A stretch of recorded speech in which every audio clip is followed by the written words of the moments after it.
everybody. Hi, Nikki B. Hi, Pink Fan. Hi, Cameron Fan. Music's loud on purpose. Hi, Pam. Hi, Madonna. Nobody's live right now.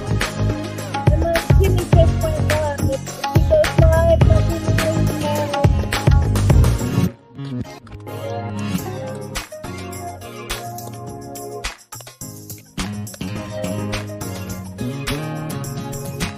Yeah, I like this stuff.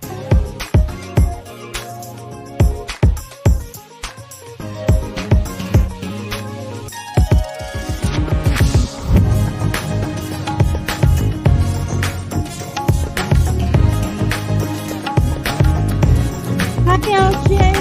Hi, everybody. Thank you for hopping in.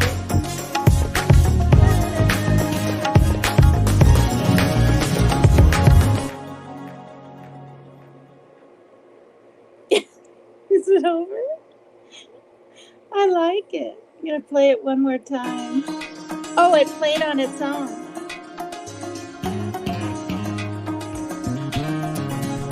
Wonder if it'll keep playing while I hop in. Oh, it's called Palace of Roses. By who? I don't know. It's in YouTube library.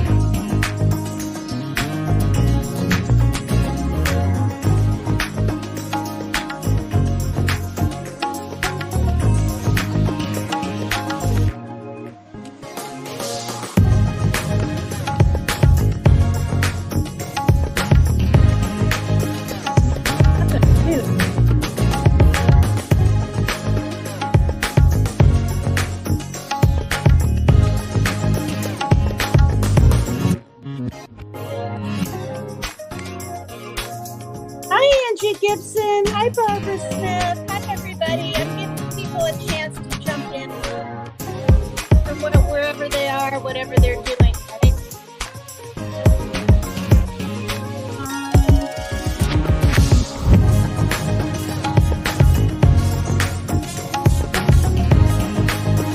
Hi, everybody. Thank you so much.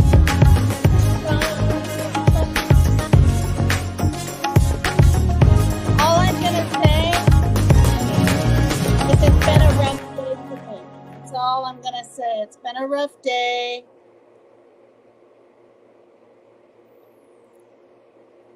Oh my God, it's played again. After this next minute or two, I'll turn it off.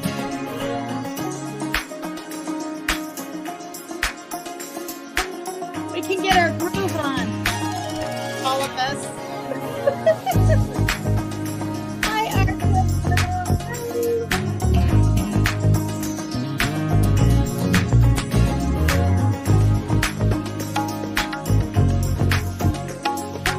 Baby girl.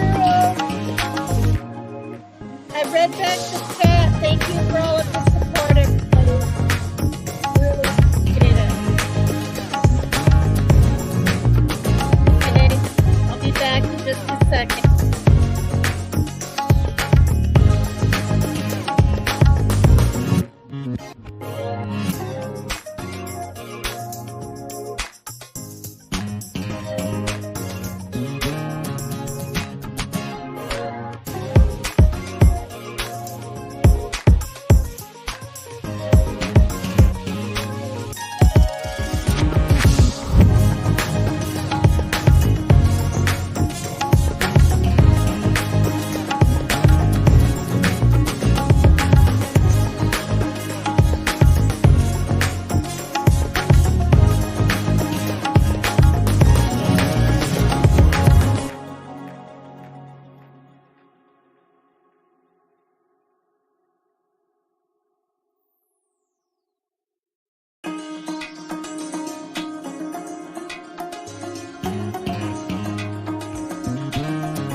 right, where are we? I need to stop it or it's going to keep going on. I want it to go again. Stop. There we go. Hi, you guys. Okay. How is everyone tonight? Please let me know if Jimmy goes live. Lately on the weekends, he kind of has been going live. It is Saturday night. It feels like Sunday night to me. And I got most of this stuff off my hands, but there's still some, and I'm realizing what it is. It's that root, when your roots come in. I mean, I have a hair color. It's just kind of an ordeal, and I don't want to do it yet. But I think that's what it is. I mean, it comes out a purpley red, right? The Clairol that you spray on your roots. But I think I got some on my hands, and it's because I literally took Ajax today. See, it's a little better. 3 times in a row and scrubbed with a real hard sponge thing, like one of those smiley ones that are real thick, and scrubbed and scrubbed. Yeah, so it's a little better. It's a little better. Hi, Ty. Hi, everybody. Thanks for coming in. Excuse me. All right. Well, yesterday or last night or whatever, that story about Bobby Dunbar was just, oh my gosh, you guys. It literally was really confusing, I thought, you know.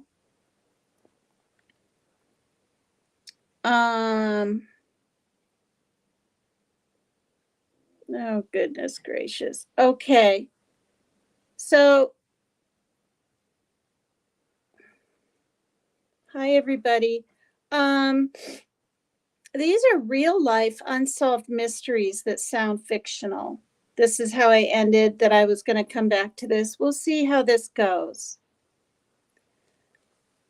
Is my sound good? Did the music stop on your guys' end? Oh, hi. Hi, Tattooed Rebel. Yeah, I left Becca a pretty long message, in fact, 20 minutes, explaining what happened yesterday. When I think things can't get worse with this YouTube stuff, it does. It's very weird. So I couldn't even like do anything. I probably should. I already liked her video earlier, but I probably should have said at least hi. But then I didn't want her to wonder where the heck I was. So I just bailed out of her show last night. It's a long story. If you watch back from the 2-hour point to the next 34 minutes, or maybe not 34 minutes, probably a good 10 minutes worth, without bringing it up again, you'll see what happened. It had to do, I'll give you a few details. It had to do with some women that I've known, or a woman I've known and become really good friends with for 10 months, almost a year since I started, and a mod situation. But now there's talk it had nothing to do with being a mod, but yet it really did. And I was just bawling my eyes out on live. And the thing is, it's because I thought she'd be back in chat. And I thought I'd fix the situation, and it blew up in my face, and I was shocked. I had no clue. Like, I had no clue. Then someone else jumped in the chat and was trying to say it's not just that. And I just, I don't know. I can't please everybody all the time. That's one thing I've learned, and you probably know too. Thank you, Tattooed. I don't want to like say I'm all a supporter and then just like blow you guys off. It's not like that. You guys both made me a mod and everything, and I take that seriously. So anyway, and so then I was thinking, not for sure, but thinking about singing tonight, but I was 75% gonna go over. and shit kept hitting the fan. That's all I can say. I'm not going to get all into it, but since you're here in chat and I missed both of Becca's things, and that's another reason that I just said hi and sorry I'm late, because I was planning on staying in the Jelly Roll concert, or I wouldn't have said sorry I'm late, right? I would have just put a number and hopped out. But then my son needed something, and then someone else needed something, and then the phone's ringing, and it's just, I had already missed the first half hour, and I was just like, screw it. And I was in a bad mood at that point too. And when I get in a bad mood, I kind of need to like, or I'm feeling confused or misunderstood or I'm hurt, I just want to kind of be alone. Even if people call me on Messenger, if I don't want to answer, I'm not going to. That's just kind of how I am. And I'm also used to taking care of situations myself. Dad's passed away. My mom's clear in Iowa. My sister's in Missouri. You know what I mean? I'm divorced. I don't even have like a boyfriend here right now or anything like that to support me like I did for 8 years when I had Darren. And that ended this past February. So I feel like I'm kind of on my own, so to speak. And so I handle things the way I want to handle them. Oh, Tina, we love you. No explanation needed. Yeah, I had to take care of your issues. We understand. Thank you so much. I don't know if Becca is listening. I mean, 20 minutes with my slow kind of trying, voice. Tell her to speed it up a little bit. Anyway, I'm happy to see you and all of that and everyone in chat. Thank you, everybody. Oh, nice. Hi, Taylor. Thank you so much. I hope I didn't miss other names. No music, all good. Thank you, Arco Show. And thank you for your very sweet, I'm just going to say it right here because I honestly didn't have time to even like voice message back. I mean, I could 20 seconds worth, but that's just not me. I'm either going to be heartfelt and take some time to think about things or I'm not going to do it. And that's just kind of how I am. But thank you for your sweet message and all of them lately. And everything and in here and all of that. So, yeah. But I will say this, I'm in good standing. I'm not going to say who with, but in the little group that I brought up on the, where we've talked for 10 months and become close and have had our own little group, which frankly, I don't recommend. I don't recommend these little groups. I don't. I wouldn't go into them. I wouldn't partake. People might say, not that they have your back, but like, oh, you can tell me anything. And if something goes sideways, then they can sort of hold it over your head if they want to. I'm not saying this is happening to me. I'm not. But I'm saying it can be done. And, and then you feel like you don't know who you can trust and it's not fun anymore. You know what I mean? But anyway, what was I gonna say? So yeah, so I wish I've been talking to Maria G on Messenger and Maggie, and that's the way it is right now. So, and they seem to, they don't want to side and all that. Nobody wants to do that, but they understand where I'm coming from a little bit more, So anyway, yeah. All right. So good shows and movies can sell a story, no matter how crazy it is. But there are plenty of times when you'll find yourself watching TV and thinking that it all sounds too unlikely to pass for even a fictionalized version of the truth. Amazingly, sometimes life tells those stories too. Strange tales that'll have you calling out the writer behind the scenes for expecting you to believe that. But you should believe because it's all true. All right, let's find out if we want to even divulge or, hear about this stuff. The Life and Times of Caspar Hauser. Okay, of course it shows Angie Dickinson. They're trying to say she's almost 100 now, and I don't think it's true, so just disregard that. So this is The Life and Times of Caspar Hauser. If there's any life story that deserves to be made into a period piece on Netflix, it's the story of Caspar Hauser. Live Science took a crack at separating fact from fiction, and they came up with some pretty bizarre stuff. I don't want to be squinting, but I can only okay. We know he was found wandering in a town square in Nuremberg. Is that Germany, probably, you guys, with the Berg on the end? Oh, I guess it could be Austria. It could be.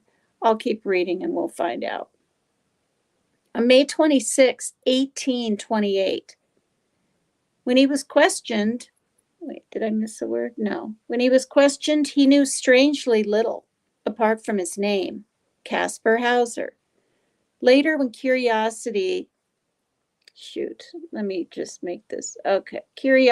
about the stranger kicked into high gear, he would claim that he had been kept in a dark room by people he never saw, which sort of explained why he had no manners to speak of, and a preference for bread and water. It only gets weirder, because over the next few years, there were at least 3 attempts on his life. No one ever saw any attackers, and Hauser was thought to be alone when they happened. In 1828, what? He was killed in one of these mysterious attacks? See, I thought they were going to talk more about him, and he's already been killed. There are tons of theories about just who he was and what really happened to him, and they range from the possibility that he was a complete fraud to the theory that he had mental and emotional issues stemming from childhood abuse.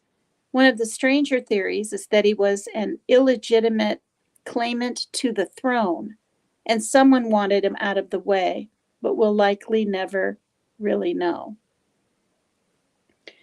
Okay, that is bizarre. That's bizarre. Thank you, Taylor. I'll give you guys virtual hugs like Jimmy does. He does. Oh, your picture will be sent out Monday or Tuesday, okay? Thank you. Thank you, thank you. It'll probably end up in the hub down here. Thank you. Hey, Tina, I'm finally catching you live. Katie C. Oh my gosh, hi. Okay, you're in the middle of the state. I'll just say that. So it's 2:30 in the morning on a Saturday night for you. Hi, Yvonne Sunshine Jennings. I'm so glad you're here, Katie C. I talk to her a lot on Messenger.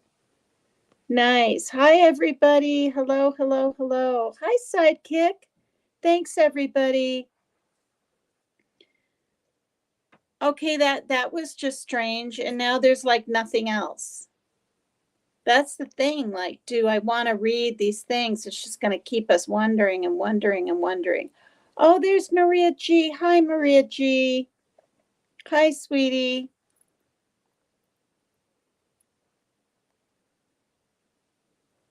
I didn't elaborate on details, but I did say that you and Maggie are understanding more where I'm coming from, and I left it at that. Because, I blurted out on the live, our group is you, Maggie, Becky, Melly Joe, and me. Just so and honestly, I'm telling people, I don't think groups are a good idea to have. I don't anymore. That's just how I feel. Hi, Anna. Hi, Donna. Especially if you can, talk to people on Messenger anyway. I don't know. This one is The Identity of the Man in the Iron Mask. Okay, strange. And now there's this weird picture, you guys. So what? He looks like he's in jail? Maybe? I mean, I'll read and find out. Obviously playing a cello with a mask on. Okay. You probably know the story of the man in the iron mask. No, I don't. Do any of you? According to the Times Literary Supplement, which I guess is a magazine, the real man was every bit the mystery as his fictional counterpart. Benin de Saint Mars was one of the king's men, put in charge of governing prisons. Looks like it was a jail. As St. Mars was transferred from prison to prison, a mysterious unidentified prisoner stayed with him the whole time, allegedly masked in iron or in velvet, as some reports claimed, whenever he was in public. The mystery man died at the Bastille in 1703, and the name Marchioli was recorded in the death register. So these are like, they're not just made up stories. If things are recorded and they're way back, but they're very perplexing, bizarre, and weird stories. Because too, the name of it up here, these stories, says, when I started, real life unsolved mysteries that sound fictional. Yeah, they do. They sound very fictional. Okay, so hi, Donna Clark. Hi, everybody. Thank you so much. Oh, wow. Hi, Turtle Gang. Hi. Hi, everybody. Wasn't there a movie called something like The Man in the Iron Mask? Maybe I'm crazy. No, Katie C., there very well could be. Does anyone know? Okay, Lulu. Lulu says, yes, there have been a few movies on it. Okay. It was a film, The Man in the Mask, too. Oh, my turtle bracelet, it looks so cute, but I'm getting cross-eyed trying to look at it with your hand moving. Yeah. I don't think she'll mind me saying. I hope she doesn't. Hippie Grandma sent me this one. They're not dirty. It's not dust. It's just the color around okay. And then this one, you could make it however size you want. And then over here, I believe she thought that this one didn't arrive. She was like, okay, I'll send you another one. So she sent this one, which is this kind of the same thing, right? And then the other one arrived. So I ended up having two. Yeah. Oh, and then this one, gosh, I can't see. I can't even remember who gave me like secondary and third and whatever gifts and all that. Someone. I feel really bad. I can't remember, but I just can't. I'm not going to lie or make a name up. Sent me this one, which is similar. I want to say Barbara. I won't say her last name, but I'm not sure. Thank you, Donna. Thanks, you guys. Thank you. Yeah. Barbara, who I know in Messenger, I mean, they just want to send me turtle things. And I mean, I'll accept them. Of course I will. I'm kind of spoiled. Hi, Team Rose. Hi. Sent me a real cute silver turtle. Or it's, the turtle is silver. Where is it? I have it on here. Wait, do I? Better have it on. Wait, did I take it off? Oh, good grief. All right. I thought maybe it was under my jeans. I must have taken it off, or it's in my blankets, one or the other. But I will find it. It very well might be. Just a second. It might be laying. Because now I feel like I need to know where it is. Is it? Wait, where is it?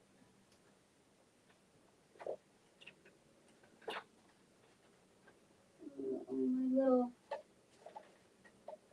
I got a lot of little knickknacks. Oh. Is it in here?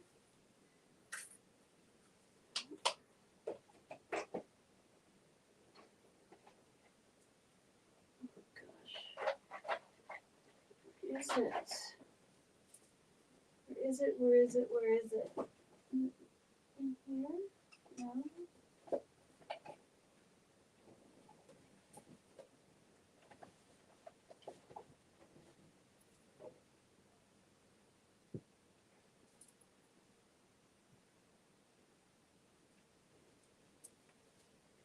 And here's Flan.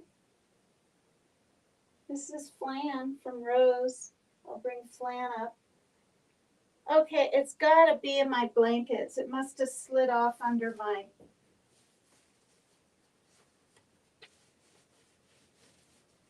Oh gosh, I'm so bothered by this. I'm bothered by this. Where the heck is it? Ugh. All right, when the live's over, I'm going to be searching high and low for it. It must have kind of slid down. It's probably under the covers. Oops. Here's Flan.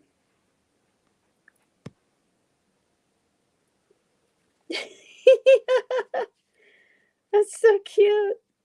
He's got flannel on, so I named him Flan. Hi, you guys. And then I've got other things, you guys. I've got, thank you. I love Flan, LOL. Hi, everybody. Thank you for coming over and jumping in.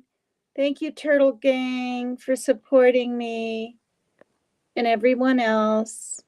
So I'll let Flan just sit here for now. And I've got,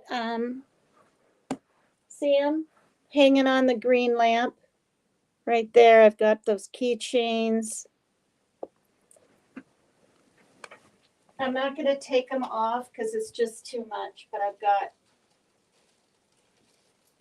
this one from, you know, the Dolly Vision show or whatever. Not whatever, but, and then this sparkly one, Maggie gave me. And then this one, oh, I want to say this one is from Maria G. Because, yeah, she sent me that one, plus this beautiful little, or not little, but this nice shoe. You know, and then I've got this turtle where I keep my turtle earrings in here. All right. I'm just, you know, I don't know. I'm just showing my earrings. I should have these on right now. These multicolored ones especially would go really well with my, oops, wait, this one needs to go up. With my sweatshirt I have on. Isn't that cute? Instead, I have these like cheap blue ones on because I forgot I had these. And then I've got these pretty green ones from, wait, is it okay if I say? I'll go ahead and say. I don't think she'll mind. Where is she? Is she still in here? Let's see if she's even still in here.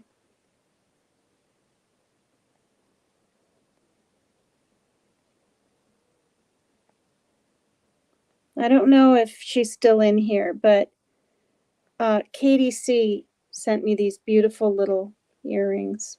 Are they the cutest? With this with the baby. So I keep my turtle earrings in here.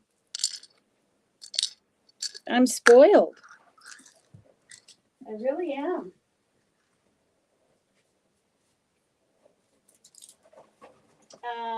Yeah. And then this purple thing, I'm not supposed to say who from, but it's the same kind that Jimmy got, and BHB got one, and I got one. Do you know how like incredible that is? It's that Summer Wells. You're stealing the earrings. See, little butterfly on top. So it's, you plug it in. The why I'm gonna wait until her third, we hope not, but her third memorial thing, and I'll light it.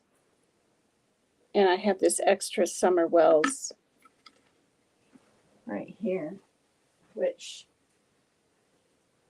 I'm gonna mail to somebody. Yeah, and I've got more stuff. I got turtle things here and this and things made for me and lights and this beautiful blanket right here, and this was sent to me, and other turtle jewelry, and from Team Rose, you know, this nice bag and flan and the shoes that I'll figure out eventually with her, the straps on them. I mean, you know, it's really amazing. Look at that turtle blanket. Turtles. Turtles are the symbol of good health and longevity. Okay, show and tell. So I know. Now I'm hot because I'm in this, but it's light, but it's warm. See? I'll put it on low. With it on low, can you guys hear me pretty good still?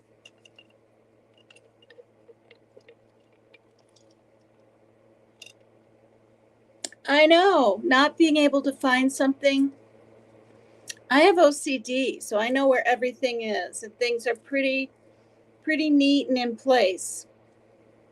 You know, if one pillow's laying flat on the couch, I got to angle it like the other one. I just it's sort of do I want to say aesthetic reasons, like how things look.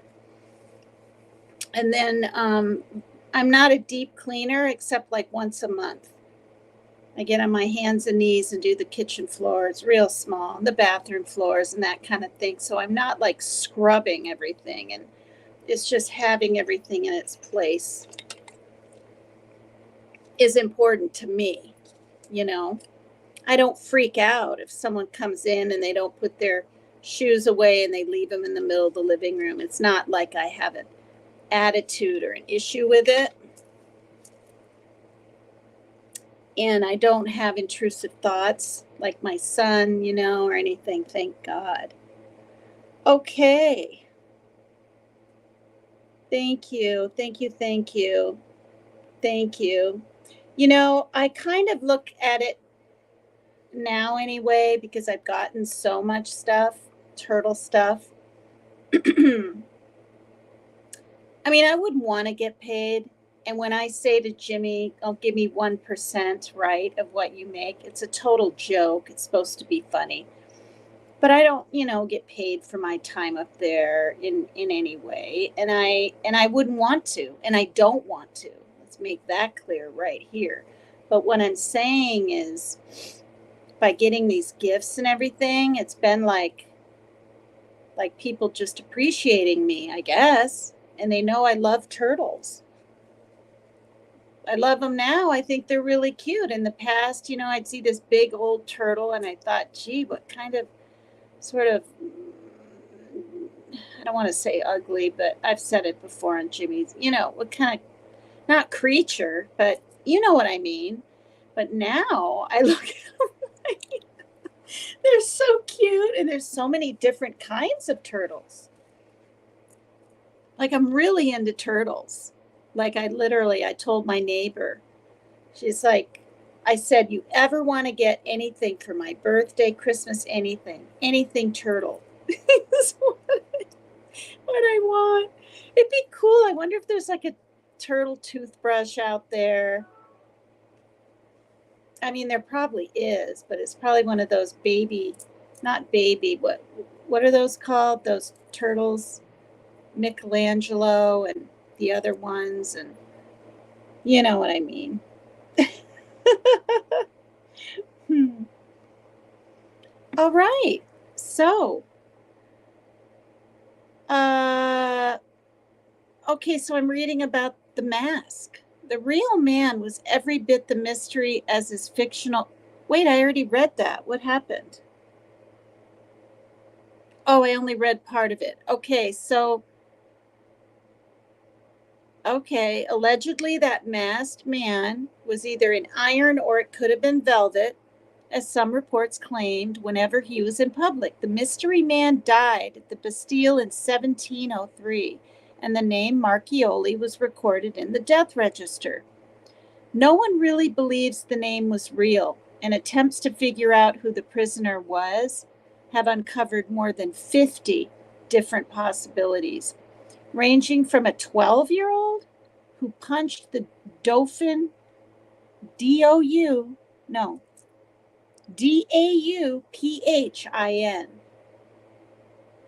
Dauphin, Dauphin, I don't know what that is, to an illegitimate son of Charles II. We still don't know who it may have been.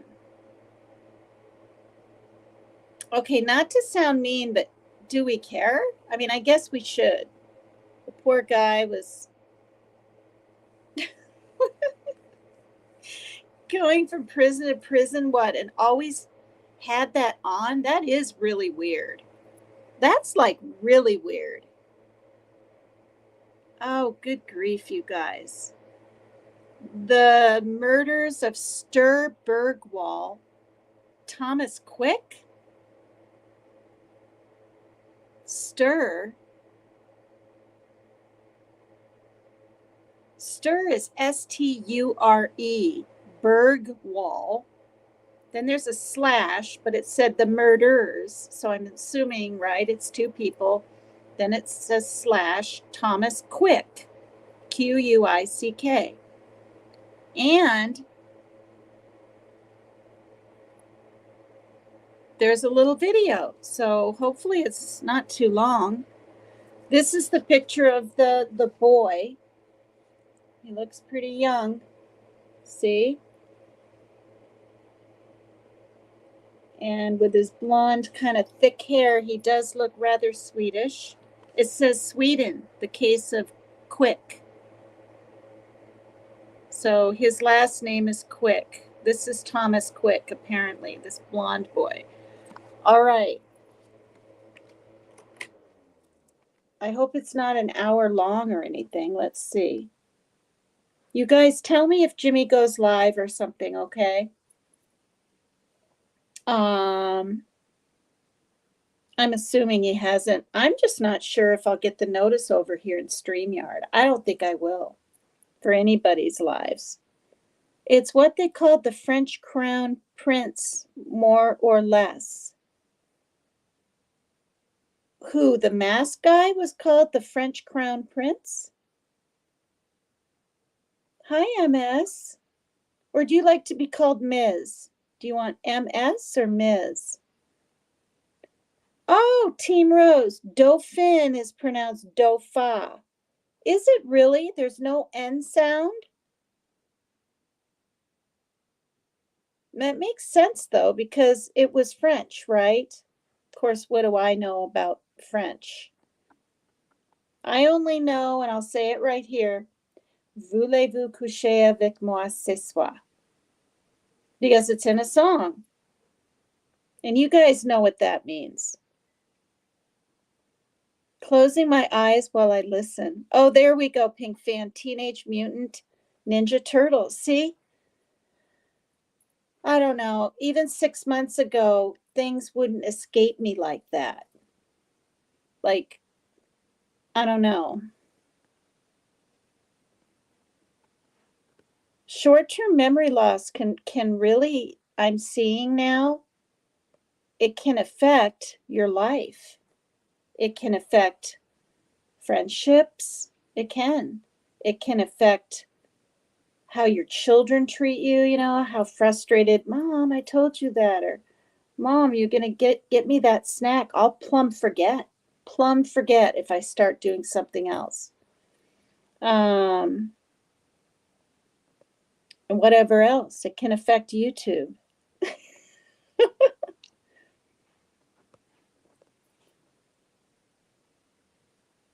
Oh, wow. I saw this video today about how they used to sell French babies and these really weird postcards. I can share the link if anyone wants to see it. It's really interesting. Yeah, stick the link in here. And in fact, if you want, send the link later after the show or whatever to my messenger, okay? Because unless I watch my shows back, and I do, like I'll watch this back tomorrow. Tomorrow's my shopping day for toiletries, but I'm just getting toilet paper and litter, a big ass box of it. 40-pound box. It's hard to carry up those 3 flights of stairs now. It is. It wasn't when I was 40, 45, 50, even 55. But now that I'm 61, it's getting hard. Okay.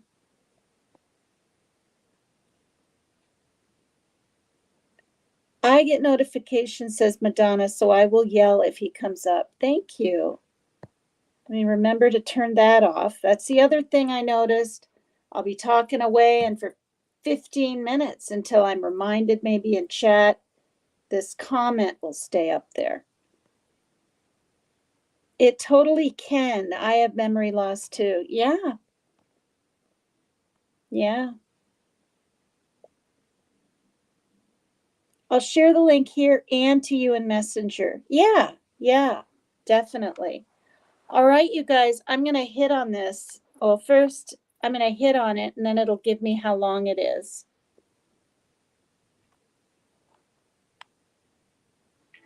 Oh, it's only 4 minutes and 24 seconds.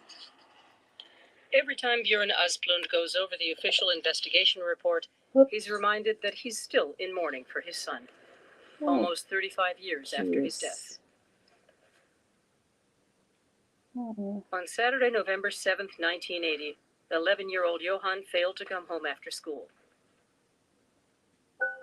It soon became apparent that foul play was involved. The authorities launched a search for whoever had taken the boy. There was a suspect, however, a former boyfriend of Johan's mother. My ex-wife, Anna Clara, and Johan used to live with a man who was excessively jealous. It became so bad that he didn't allow Anna Clara to go shopping on her own or meet up with friends to go to the cinema. She couldn't go anywhere. She was totally under his control.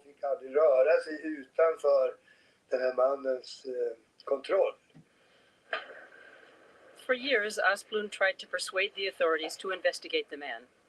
They refused to proceed, or even listen to him. In the early 1990s, Thomas Quick, originally called Sture Bergvall, hit the headlines. He was a convicted bank robber who had earlier been accused of molesting adolescent boys. In a secure psychiatric unit, he suddenly confessed to brutally murdering Johan. Good grief. I never believed Thomas Quick's story. He said he'd killed over 30 people across Scandinavia, including Israeli Special Forces soldiers. It was completely impossible. Does it sound good? Give me a thumbs up if it's loud enough. Not so incredible for the police, psychiatrists, and Please. judges, however. His confessions saw him given a life sentence for 15 counts of murder. A number of his statements conflicted with the crime scene evidence. But the serial killer's story was a welcome one for the authorities, with countless murders unsolved. Thank you, Art. Jenny Coutim and two fellow journalists were skeptical of the confessions and conducted extensive research on the case files. Eventually, they were able to prove that Thank you, Quick could Donna. not have Thank committed you, the murders people. and that the prosecutors had never tried to verify the statements of the psychiatric patient. They uncovered the largest miscarriage of justice in Swedish history. Vi träffade honom 3 gånger innan vi verkligen... We met him 3 times and are still in contact with him. He told us the truth. When he took back all his confessions during our 3rd meeting, he said, "I've given up." Väldigt uppgivet. The authorities scrambled to process the revelations. Quick, having since reverted to his birth name, Sture Bergvall, was released from detention in 2013 after the convictions were quashed. The Justice Ministry ordered an investigation into the scandal. The resulting report was a devastating indictment of the officials involved. Man kan också se... Clearly, there were appalling mistakes in the judicial process. Stora system. The prosecutor simply ignored exonerating evidence. En åklagare. There was collaboration between the defense attorneys and prosecutors. Att en advokat... There was no opposing side, nobody trying to find out how the confessions happened. Vad som verkligen kom fram i tingsrätterna. Björn Asplund now plans to take the authorities to court for failing to follow up on his leads, despite there being a suspect in his eyes. Jag vill veta tidsgränserna för... Until now, the authorities have always held out for the statute of limitations to come into force. Hittills har det varit That's så. how they got away with it. Myndigheterna har sett till This time, I'm going to make sure that doesn't happen. så alla tjänstemän har gått fria. But far worse for him, of course, is that his son's killer has yet to be brought to justice.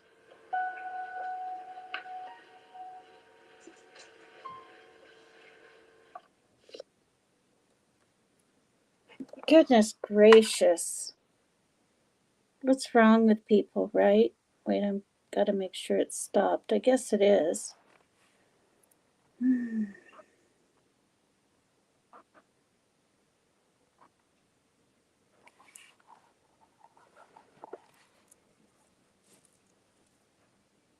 That poor man. I wonder when that video was.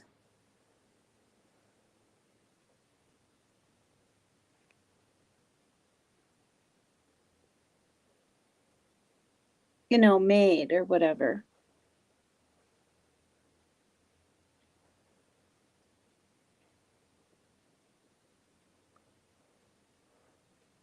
You know, he looks like he's maybe in his 50s.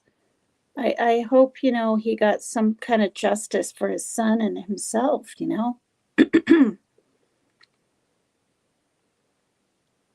So maybe by looking and seeing updated these stories, January 10, 2022. So perhaps the little film we just saw maybe was from 2022, but I don't know. On these real life unsolved mysteries that sound fictional.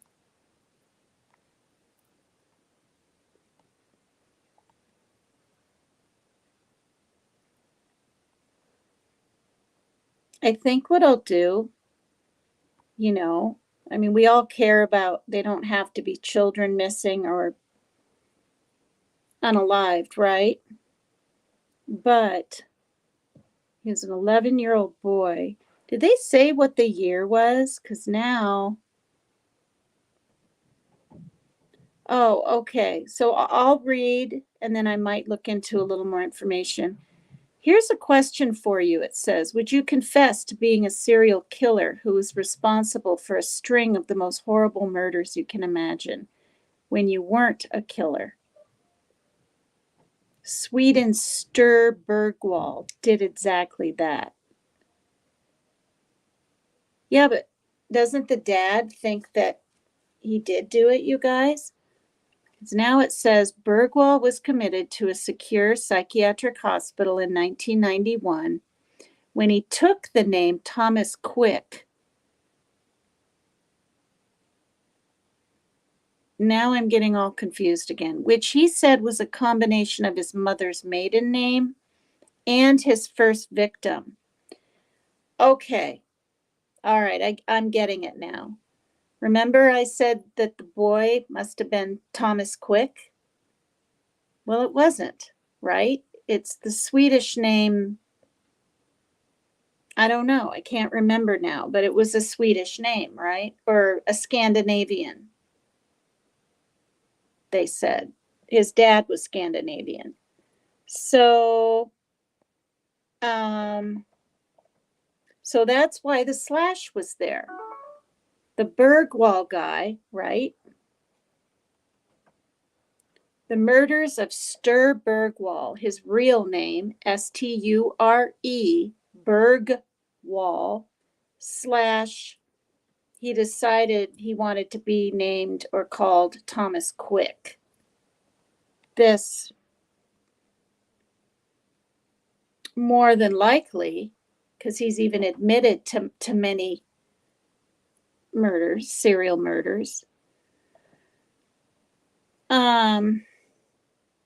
Okay, so he was committed to a secure psychiatric hospital in 1991 when he took the name Thomas Quick, which he said was a combination of his mother's maiden name and his first victim.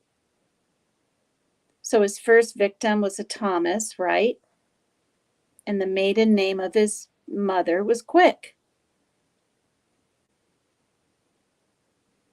His first victim, who he claimed he killed when he was 14. So he's claiming that when he was 14, he killed his first victim. Good grief.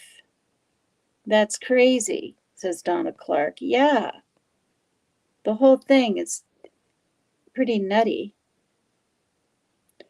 Oh, is it Happy Sweetest Day, Cameron? Happy Sweetest Day, everyone here tonight. Is there a Happy Sweetest Day? Or maybe you're just saying Happy Sweetest Day to everybody, right? Okay.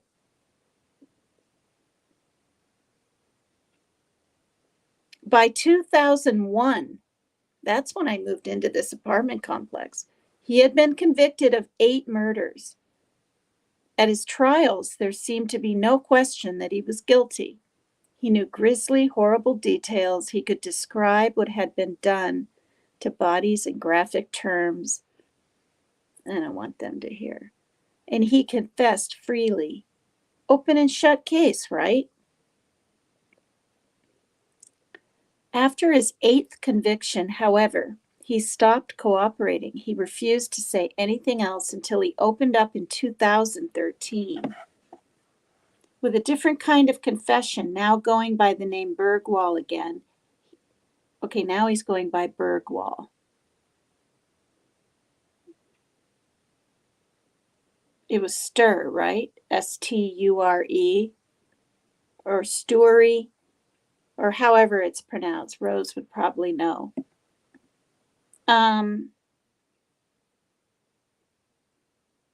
Now going by the name Bergwall again, he admitted that not only had he never killed anyone, but that he had gotten most of his information by coercing it out of law enforcement and journalists. Why? Because when he sought help from a therapist for emotional issues, they were bored with him, and he wanted to find something that would interest them, hence the murder confessions. I don't believe it. Do you guys believe this? I mean, he was convicted of 8, not just 1, not 2, right? 8. And yes, he knew a lot of details and probably dug into it, but for him to have known things that only the killer knew, right? Which I think I read in the beginning part of this, it has to be him. After, okay, I already read that. Okay, that's just weird. And then the local out of Stockholm reported in 2010 that Bergwall had been acquitted of all the murders. What? So 9 years later, he's acquitted, you guys, of the 8 murders that he was found guilty of, or was he just charged at that point? Now, see.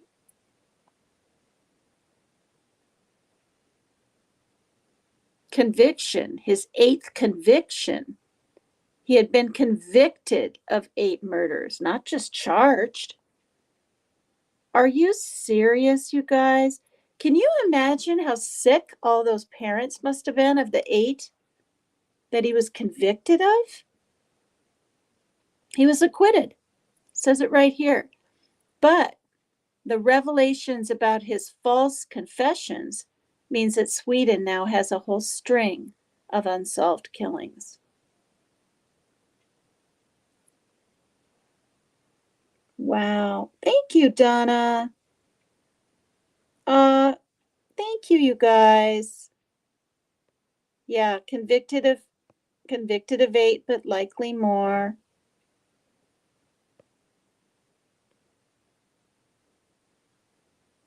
Wow. Yeah, I'm starting to really like fall and autumn. You know, sometimes we get snow here in my town, but not like other parts of Washington or other people like Vermont and, you know what I mean, and parts of New York and all that. I miss the snow. I like snow. I think it's pretty. I like walking in it, like skiing, like I said the other day. Sledding's fun. Okay, you've heard the saying, okay, why you shouldn't take candy from strangers. And then they have this bizarre picture of who or what age, I don't know yet, or even what year. Okay. You've heard the saying that you shouldn't take candy from strangers, and it's so overdone that it's a bit of a cliche. According to Harvard Library Collections blog, The Shelf, the saying comes from the very real and still unsolved kidnapping case of Charlie Ross. Wow. The story was published in 1876 in Christian Ross, the father's story of Charlie Ross. In June of 1874, a man in a wagon was handing out candy to kids in the Germantown area of Philadelphia. On July 1st, Charlie went missing. Wow, in the summertime. But his brother Walter said, "Why, he is all right. He is in the wagon." Once Walter provided a little more of the story, he revealed that Charlie's abductors, not abductor, had earned their trust with candy. And when they offered to take the boys to a store to buy some firecrackers, this was 1874 after all, the boys didn't hesitate to go with them. Walter was eventually left by the side of the road to find his way home, and a manhunt for Charlie began. In 2013, a librarian stumbled across what the Smithsonian says are the first ransom notes ever sent in America, which happened to be ransom notes for Charlie Ross. The kidnappers demanded $20,000, about $400,000 in today's money, for the 4-year-old's return. Over the next 5 months, Charlie's family received 23 letters from the kidnappers and investigated more than 600 children who might have been Charlie. He was never found. Wow. Jeez. Now, I touched upon this one in one of my other story days, but it's quick, so I'll read it again. Stranger danger. Oh my God. Yeah. Thank you, Pink Fan. Thank you, everybody. I like snow because it's bright. It's the dark mornings I hate most. Yeah, you're right. The mornings are really dark. And then, of course, it gets dark earlier, right? Like at 4:35 compared to 8 or 9, at least here, Washington State. I'm shocked I'm still here. If I had stayed married to my son's dad, we'd probably be in Iowa by now somewhere, because he even looked into schools and everything when Parker was 4, but our marriage was falling apart. I quit drinking. For 8 years I was with him, and his dad kept doing it and doing it and doing it. Okay. And then my son got a little older, and I started dabbling in it again and thinking, right, I could handle it, and couldn't. So I quit again in 2011, for those that don't know. Who was the Circleville letter writer, and what did he say? So strange.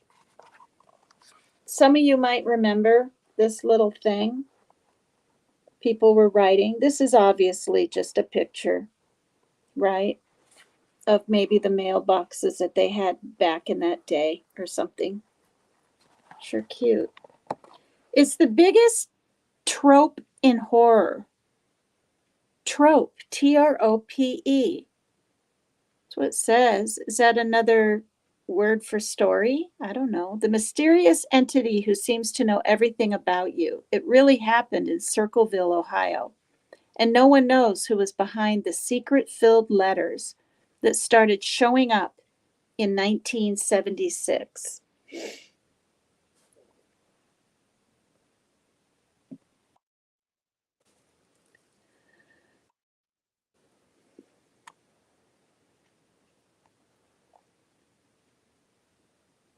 Okay, so Gizmodo. I don't think that's a name. I think it's like a newspaper or an editorial company. It says Gizmodo, Gizmodo, took a look at what we know about the mysterious Circleville letter writer, and it's just enough to make you remember to close your curtains at night.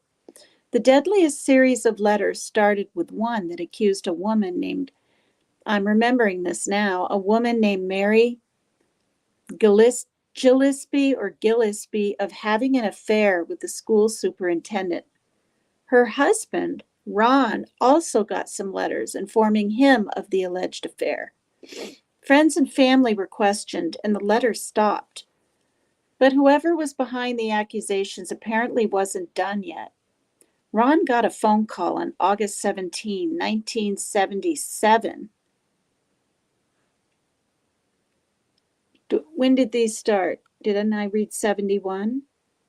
No, 76. So a year later, and it made him angry. He grabbed his gun and left the house in a rage. He died that day, found after apparently driving into a tree and ominously firing his gun. No one knows who was on the other end of the phone, what was said, or what led to his death. Wow. Mary's brother-in-law, Paul Freshore, was ultimately arrested for the whole mess. But handwriting tests and other evidence proved inconclusive, despite that Freshore, the name's Freshhour, so that's his last name, I'm assuming. Yeah, Paul Freshore, was still found guilty and served a 10-year prison sentence. Wow. During which time he received his own cryptic letter.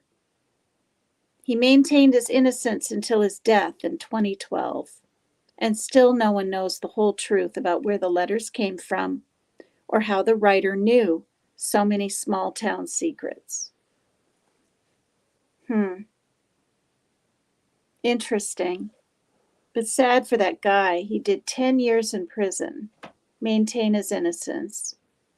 It was proven it wasn't him. Then he even received a letter himself. It's just so sad. Okay, I haven't heard this one ever. The murders of Mary Ashford, and Barbara Forrest. And the picture's pretty. I'm just going to show it. Obviously, that's a forest. And it kind of gets you into the feeling of the story a little more. Maybe it does for me anyway. The Birmingham Mail tells a strange pair of stories over 150 years apart, both set in Pipe Hayes Park, P-Y-P-E, Pipe, Birmingham, England. On the evening of May 27 in 1817, 20-year-old Mary Ashford left a local dance and headed home around midnight. A few hours later, a man on his way to work cut through the park and found her body. Did I read this one? Well, anyway, in the past. Wasn't long before officials arrested 25-year-old Abraham Thornton, who had been seen with her not long before her murder. He pleaded not guilty and was acquitted, then fled the area to start a new life away from the scene of his murder trial. Fast forward to 1974. When was this one? 1817? That's what I read. May 27, 1817 was Mary Ashford. Fast forward to 1974. See, that's how quick I forgot that it was even the 1800s, the first part of the story I read. I'm being honest, because I'd rather just read and get on with it than have to go back and da-da-da. Okay, 20-year-old Barbara Forrest, another 20-year-old, was returning home from celebrating the May bank holiday with her boyfriend. Her body was found on June 4th, also in Pipe Hayes Park. Okay, but we're looking at 1800s to 1974. It's obviously not the same person, unless there's some kind of relative thing happening, but we'll keep reading. Only 500 yards from her home, and the other similarities are eerie. She too was last seen alive on May 27. I think that's just a coincidence. I don't know. The two women had been out celebrating the same holiday, Whit Monday. Because this is in England, right? Whit, W-H-I-T. And while Abraham Thornton was put on trial for the first murder, it was Michael Thornton, what? Who is the leading suspect in the second one. Well, who's Michael? Is this his brother? It can't be. We're talking 200 years later. Or 1819. No, we're not. We're talking 1812. We're talking, well, what are we talking? 12, 10 be 90, so 89.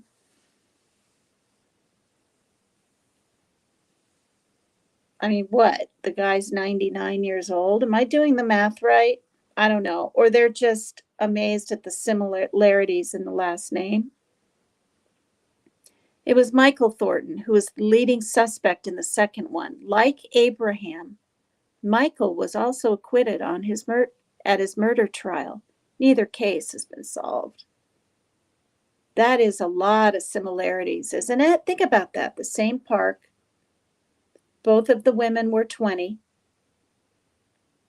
The alleged killers or whatever, both had the name Thornton. Both of the women were murdered May 27. There's 4. And then what else? Or is that it? That's quite a bit. Oh, no. And they were both acquitted. These men were acquitted. That's 5 similarities right there. Weird.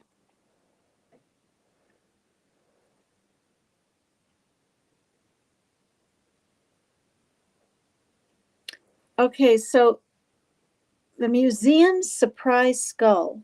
That's the name of this one. Thank you. Thank you. Oh, Charlene is in here. Hi, Charlene. Whoops.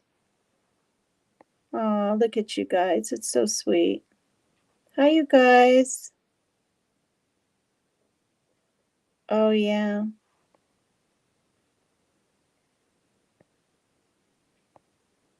Seeing if I missed any names, which I hadn't looked over and seen Charlene.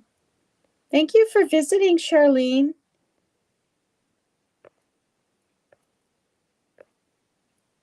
Charlene's even been up on panel in that 7-hour live. Not for the full 7 hours, but up when her mother was up. That was really cool. My daughter, she's too shy. Okay, whoops. The museum's surprise skull.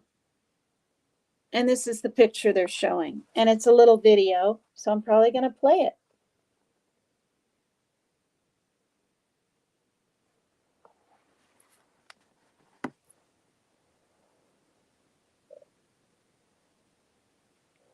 So I'll read this, or no, I'll play the video and then I'll read it. How long is this one?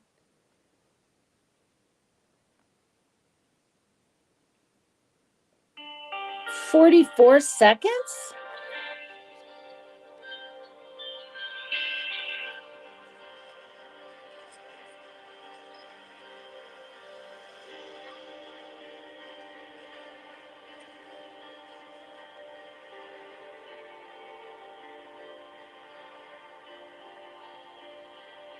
It's supposed to be fast like this. What's the word for it? Sped up. The video, it's not my iPad or my settings.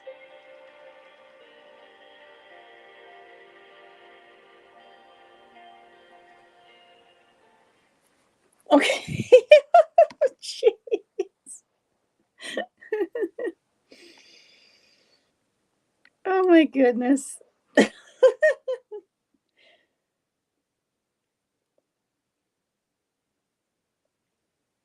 Yeah, exactly. There must be zillions of cold cases that could be successfully solved now with new developments in forensics. Exactly. You know, I mean, I've even said to Mab or Mab, you know, you should talk about maybe, or not should, but you know, if you ever want to. I think I mentioned the Walter Collins boy, you know, I'm not going to get into all that again, but he went to the movies by himself and disappeared and never made it home, and someone admitted to murdering him, and this was, when the heck was it? I think it was 1958.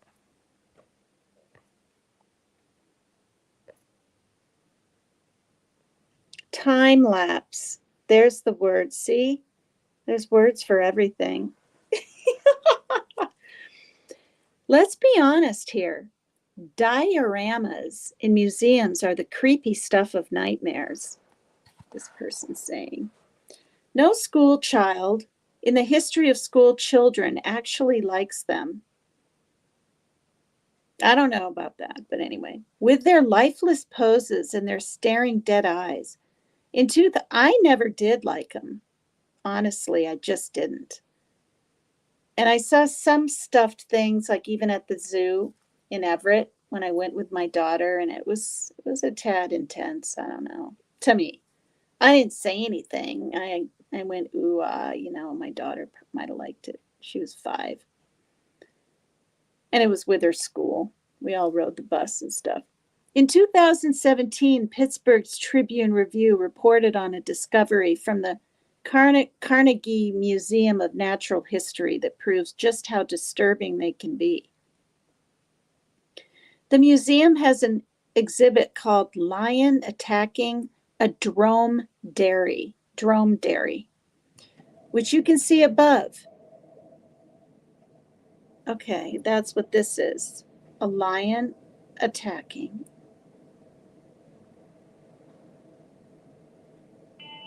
Okay, stop. Stop.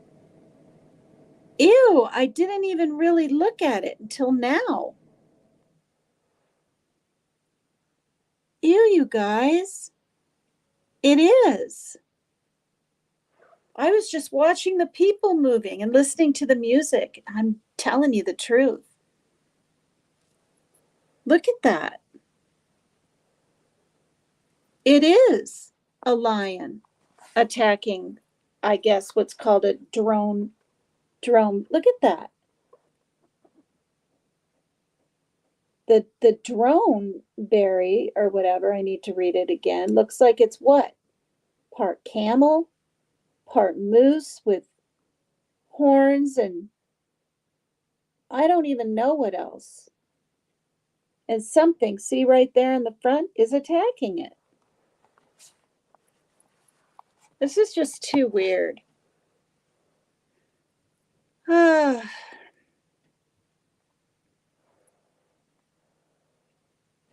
lion attacking a drome, not a drone. I said drone. Drome.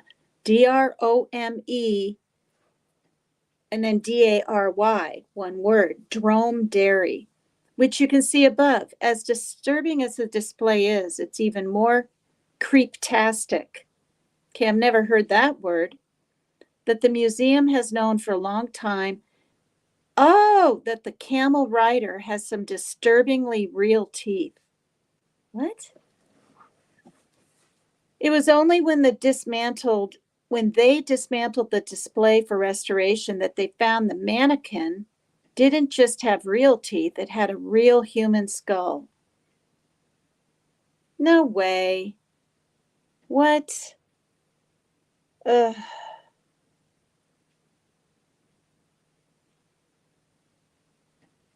Oh.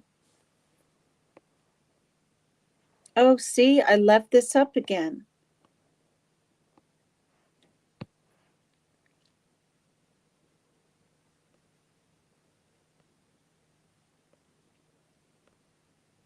Creeptastic. Great new word.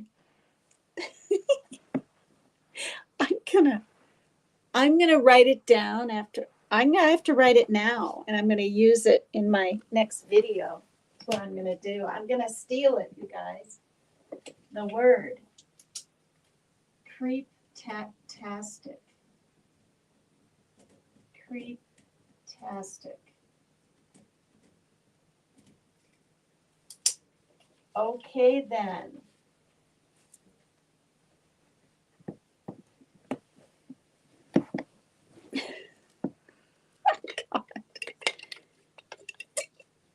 I mean, how could our skull even like be inside of that thing? I mean, maybe it is, but wouldn't their skull be a lot bigger? Wouldn't a camel skull be bigger? Maybe not. I don't know.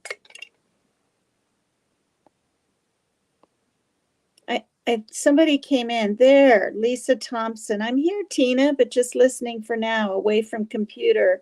Hello. Hi. I'm so glad that I looked back.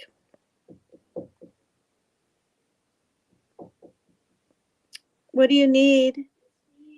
Oh, okay.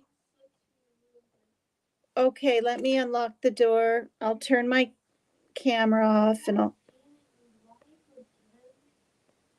yeah, I did a little kitty video way this like at 12 and I'll be right back, folks.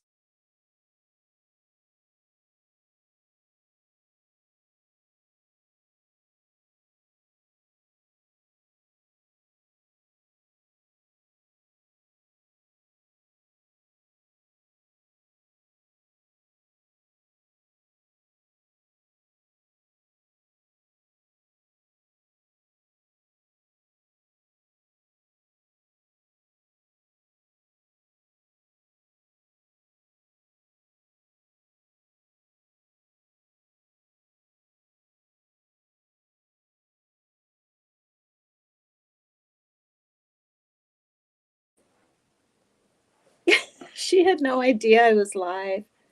I think because I was a little bit downish or whatever today.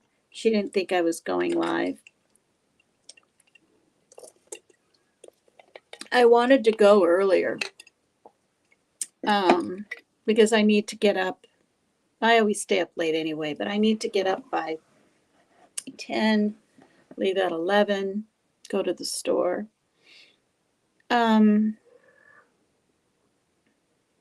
Yeah. Okay. Okay, there was something written in here. Right here. I always felt for Winnie Johnson, went to her grave, never having found her son Keith in the Moors murders, Bradley and Hindley. Wow. That's sad. Pink Fan, you're from the UK too, right? And then Lulu, who I didn't recognize the banner flag she had. I didn't know where she was from, but then I, saw in like chat, she's from a certain part of Australia. She was telling someone. I've never been to England. I've never been to Australia. Far away, Japan, Okinawa. When my my ex-husband was in the Air Force. Oh.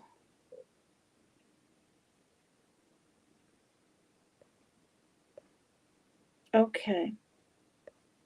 You guys, this is too flippin' weird. Are you serious? Let me read this.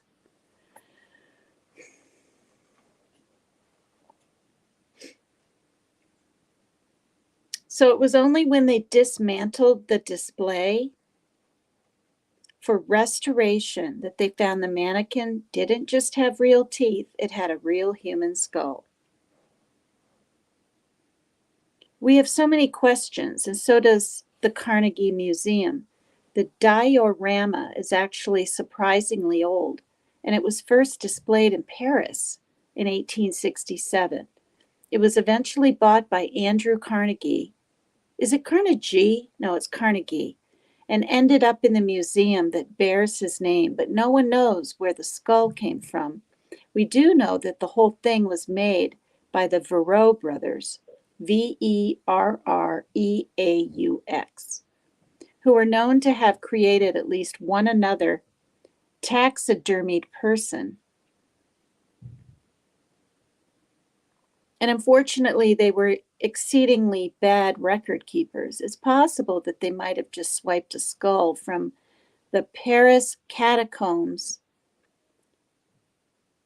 but the original owner of the incredibly lifelike face remains a mystery. Lifelike face? Is it?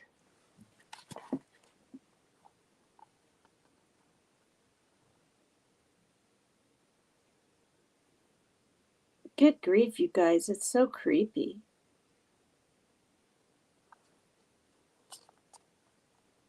I don't know. I just don't know. There's a picture of it again. I mean, where's the skull? Doesn't that look like that would be an ear? And the fur's missing around it or something, and then those are like tusks or horns, right? Are they saying the skull's down here? But wouldn't it be up in the... I don't know, like... Oh, that's funny art. Creeptastic PTC merch coming soon. That's a good idea. I'll never sell merch. Goodness gracious. Oh, okay. Paper Cut Tina, from Australia, New South Wales. Are there many different areas of Australia, or just like 2? Or maybe there's like 2, 3, or even 4 different areas of England, because we had Maggie up on my panel who was, did she say Scouch or Scouse? Scouse, I think.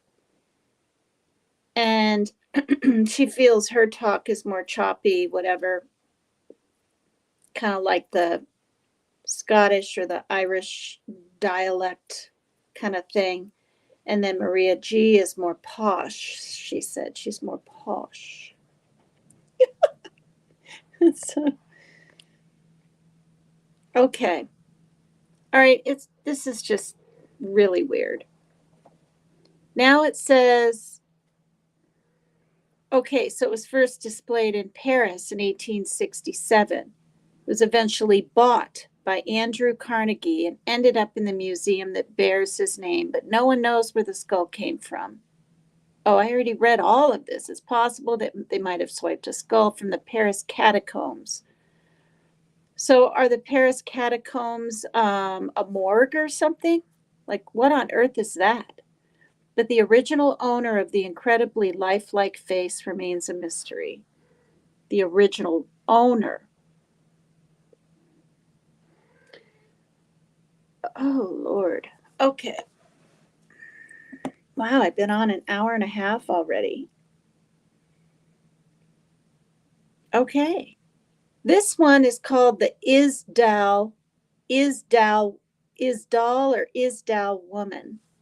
Here's a picture. Maybe my voice put Rose asleep.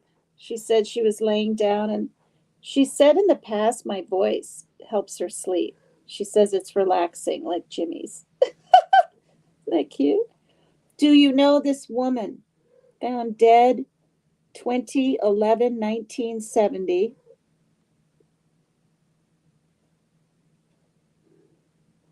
So, with the date like that, she's like from another country, I'm assuming, right? And then her name. So it would be November 20th, 1970, right? Approximately 30, spoke German, French, and poor English. If you have relevant information, please email us. Okay. Oh my goodness. I don't want to lose the page. Oh, lovely. Now, how do I get rid of this? Oh, good. Okay. So I'm going to show the little film. I don't get in trouble for all these little film showings. How long is this one? And I'm going to turn it up a smidgen.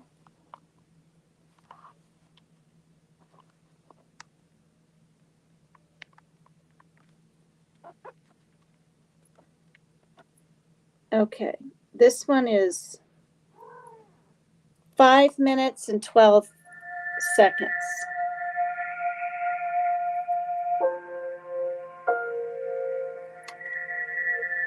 Try to level it out.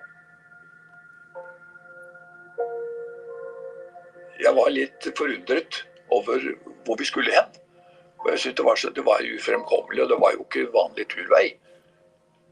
Og da vi så kom frem til dette åstedet, så så jeg ble jo forundret og forbauset og reagerte da vi kom frem.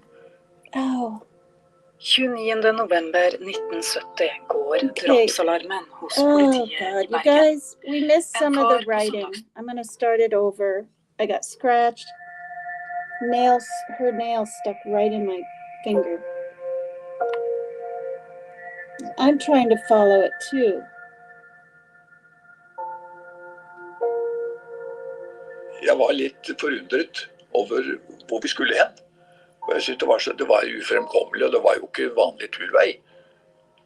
Og da vi så kom frem til dette åstedet, så det klart. Så jeg ble jo forundret og forbauset og reagerte da vi kom frem. Okay. 29. november 1970 går drapsalarmen hos politiet I Bergen. En far på søndagstur med sine 2 døtre har gått rett på liket av en sterkt forbrent kvinne, liggende I en steinur I Isdalen utenfor sentrum. Vi kjente at her var det lukt, av brent lik. Og det var jo ikke noe hyggelig syn. Ingenting på åstedet sier noe om hvem kvinnen er. Alle merkelapper på klær og gjenstander er klippet bort og skrapt vekk.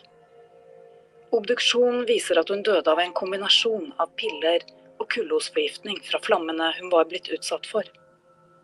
Politiet i Bergen de satte inn store ressurser, og det ble jo engasjert politiet også i flere andre byer, og også internasjonalt. Politiet famler i blinde, inntil et fingeravtrykk bekrefter at de har funnet kvinnens 2 kofferter på jernbanestasjonen i Bergen. I koffertene ligger sofistikerte klær, parykker og briller uten styrke, men ingenting som forteller mer om hvem hun er. En notisblokk med en rekke håndskrevne koder skal likevel bringe politiet videre når de greier å knekke kodene og finner en omfattende reisevirksomhet. Det har jo vært et stort spørsmål. Hva skulle hun på disse stedene? Og hvorfor reiste hun på disse stedene? Og hvorfor ville hun skjule både sin identitet og reiseruta ved å bruke koder? Altså det er jo et stort mysterium. Vi vet ikke. Det viser seg at kvinnen har reist mellom Stavanger, Bergen, Trondheim og Oslo, men også til europeiske byer som Paris, Hamburg og Basel. Politiet finner hotellene hun har sjekket inn på, som Hordeheimen og Neptun i Bergen. Problemet er bare at hun har registrert seg med 8 forskjellige navn, og altså har hatt 8 ulike pass, som alle viser seg å være falske. For i virkeligheten finnes ingen Vera Schlossneck, Alexia Sarna Merces eller Elisabeth Leenhofer. Hun gikk stort sett i det samme. Hun hadde en hvit brud og en svart bukse. Mørkt hår, halvlangt hår, veldig pen dame. Sånn som vi ikke er vant til å se. Det er sånn som vi så bare i blader og på film og den slags. Hun virker veldig alvorlig, veldig tung, veldig mystisk dame. Pressen dyrker saken med store oppslag om likfunnet og spekulasjoner om at hun kunne ha vært spion for en fremmed makt og blitt likvidert inne i stallen. Hun opererte med koder, hun opererte med parykker, hun reiste fra den ene byen til den andre og tilbake, og en gang tok inn på et hotell i Bergen, og så samme dag byttet hun til et annet hotell i Bergen, ikke sant? Altså politiet selv ville jo brukt uttrykket hun hadde en konspiratorisk oppførsel. Hun blir etterlyst via Interpol med fantomtegninger. Bilder av henne finnes ikke. Tennene blir nøye undersøkt, og røntgenbilder sendt til tannleger verden rundt. Men letingen forblir resultatløs. Etter noen ukers intens etterforskning konkluderer politiet med selvmord. Var denne kvinnen innblandet i spionasje? Nei, det tror jeg trygt kan slå fast at ingen Is that ridiculous or Ja, what? enda mer, det har vi helt utelukket. Det var så mye hysj rundt. Politiet la lokk på den saken fra første Oh, she stund. walked into the forest and Den lit ukjente herself on kvinnen ble fire. lagt i en umerket Bullshit. grav i Bergen. Bare politifolk var til stede i begravelsen. 46 år senere er Isdalskvinnen fortsatt en gåte.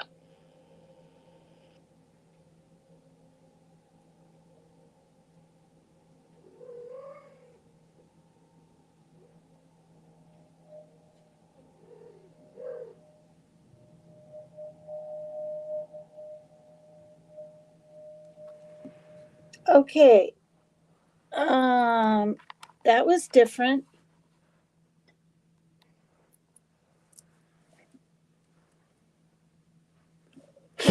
The cat hair on my iPad. That was different, huh, you guys? What did you think of that? I've never heard that much Norwegian talk before. That was Norwegian.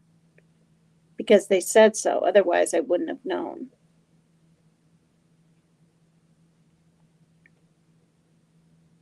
Wow. I'm 80% Norwegian. I've said it a million times. So it's kind of intriguing to me, but I don't know. What'd you guys think of that? Is that just bizarre? That lady said she looked like she was dressed like a waitress, and she was very pretty, young. I highly doubt she walked into some dark forest and lit herself on fire. That's ridiculous. You could almost tell when that guy was talking that he was covering something up, right? When they brought up espionage. And he's like, no, we have no proof or whatever. Is my chat working? I'm not getting any response to that, you guys. It's okay. You guys are talking amongst each other, and that's fine too, but is that just bizarre? Wow. Oh, that nail, like literally stuck in my... Okay, so what it says about it, she's called the... Could you see the writing on the screen? Very bizarre, says Maria. Could you guys see the writing on the screen at least? Because if not, I mean, unless you're total full-blooded Norwegian and we don't understand German. That was Norwegian, wasn't it? Was that not Norwegian, you guys?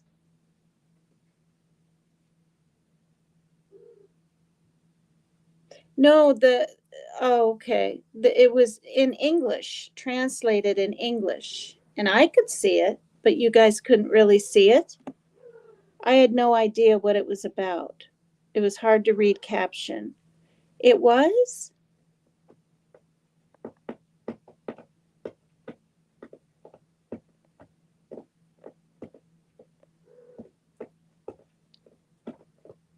No, it was hard to read. We don't understand Norwegian.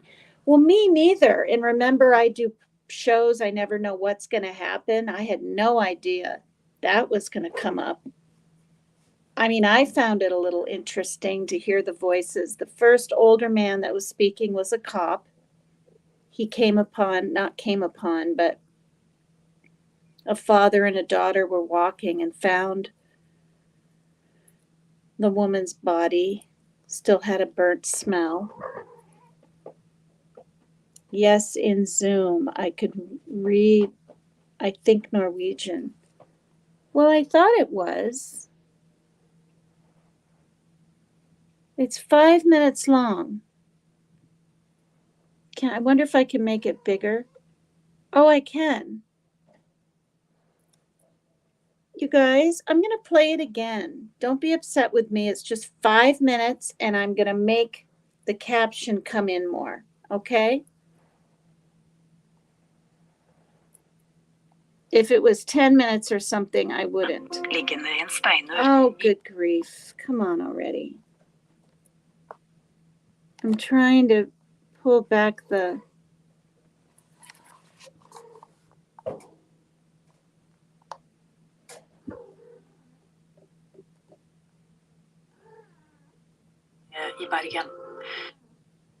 Okay.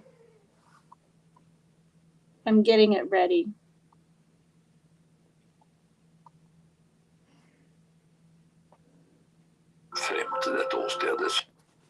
All right, let me start it from the beginning.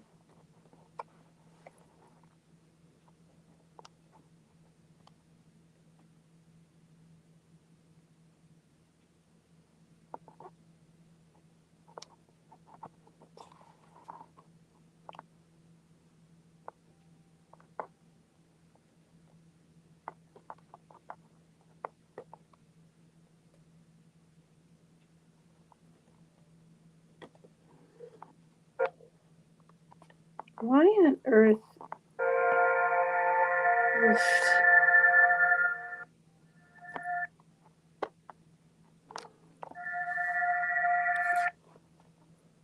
Okay.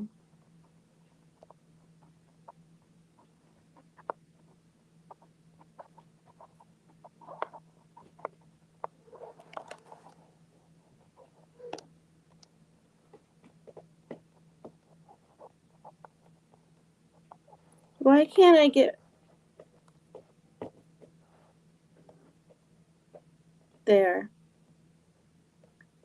Good grief. All right.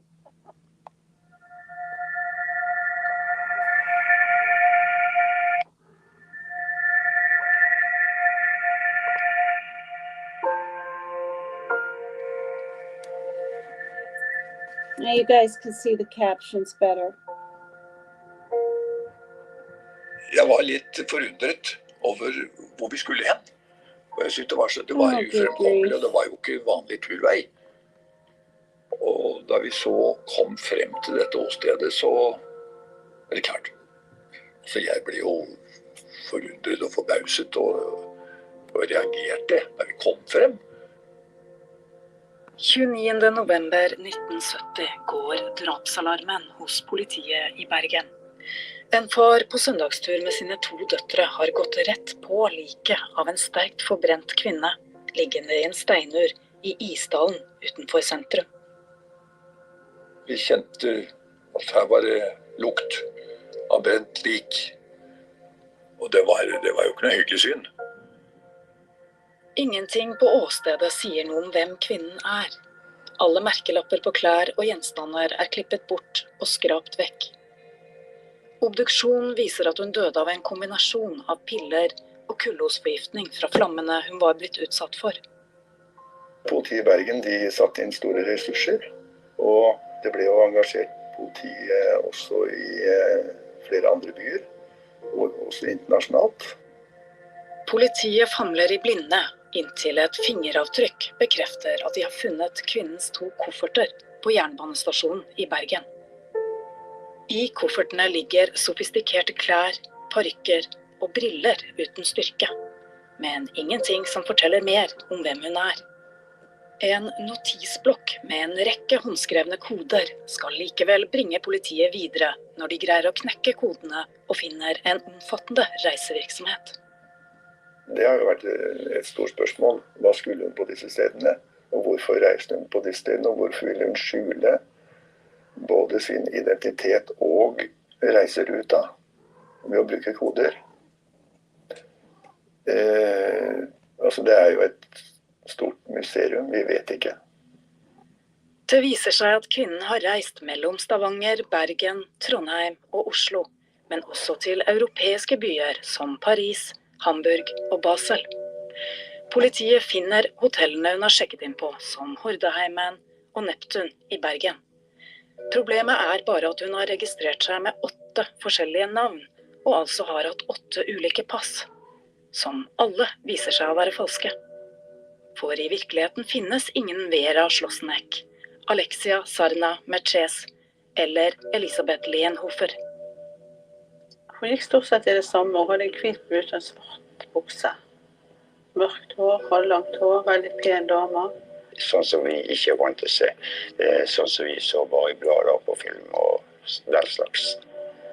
Virker veldig alvorlig, veldig tung, veldig mystisk dame. Pressen dyrker saken med store oppslag om likfunnet og spekulasjoner om at hun kunne ha vært spion for en fremmed makt og blitt likvidert inne i Isdalen.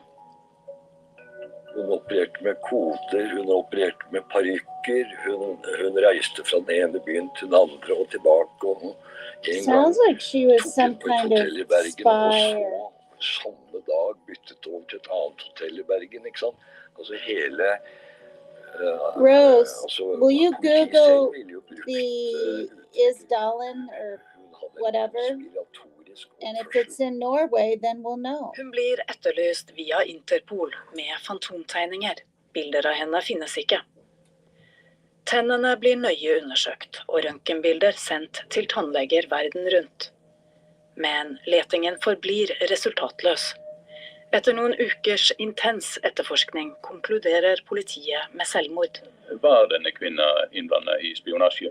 Nei, det tror jeg trygt kan slå fast at ingen holdepunkter. Yeah, that's even a Norwegian name right there. Oskar, O-S-K-A-R. Because my grandparents were full-blooded on both sides, my mom and dad's side.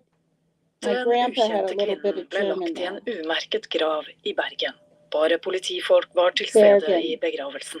We gotta find out if there's a 46 år senere Isdalen. Isdalskvinnen fortsatt en gåte. Isdalen. We need to know where Isdalen is, and then we'll know for sure, because these people that are talking about it are from the Isdalen area. Gaten. Isdalen mystery.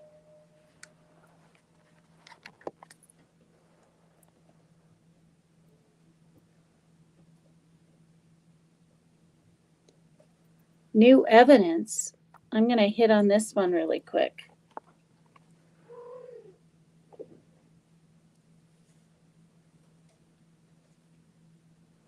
It's Europe's most man who washed up on the shore of County Sligo in Ireland, who nobody can seem to figure out who he was.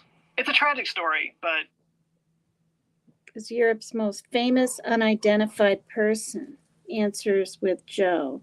But this is 20 minutes long. This other guy's talking. Let me just see if he talks about her right away. But apparently it's very intriguing because holy crap, that video's taken off. And at the end of that video, I made reference to a few different cases, including one that only goes by the name of the Isdal woman. And I got a lot of requests for that one. Much like the Peter Bergman case, the Isdal woman case is a story of somebody who died mysteriously under unexplained circumstances with multiple conflicting pieces of evidence, and it's all shaped by the time and place and context that it happened in. And in the case of the Isdal woman, the time was 1970, the place was the icy mountains of Norway, and the context was the Cold War. Let's jump into it. It is Norway. Isdal. Bergen, Norway is surrounded by mountains. How many mountains depends on who you ask, but the number 7 is the one that's usually used, probably because there were 7 hills of Rome. Though there seems to be disagreement on which mountains make up the 7.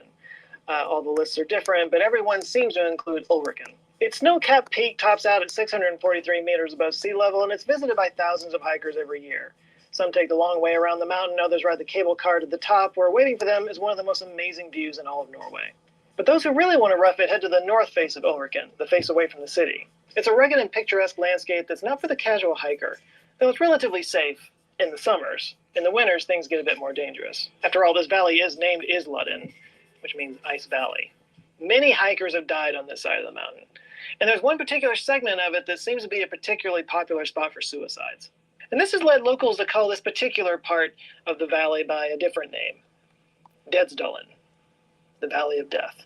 And it's in this valley where on November 29th, 1970, a middle-aged professor and his 2 daughters were taking a hike. It was cold and wet that morning, and as they entered a dense forested area of black spruce trees, one of the girls saw something that made her stop in her tracks. It was the badly charred body of a woman sprawled across the rocks. By the way, if you think that's the kind of thing that would maybe, scar a little girl for life, you would not be wrong. Even today, as adults, those 2 girls refuse to talk about it. According to police reports, the woman's right arm was folded across her chest and her left arm was extended out in what they call a boxer pose or a pugilistic pose. This is actually common with burn victims because as the muscle tissue burns, it dehydrates and contracts in. I suppose I should probably do a content warning here. I don't do those very often, but yeah, there's going to be some graphic stuff in this video. Her body was naked, although the police think she was clothed before their clothes caught fire. Her body was charred, her face was burnt and unrecognizable. So the police turned to her belongings to try to figure out who she was and what happened, and this was not helpful.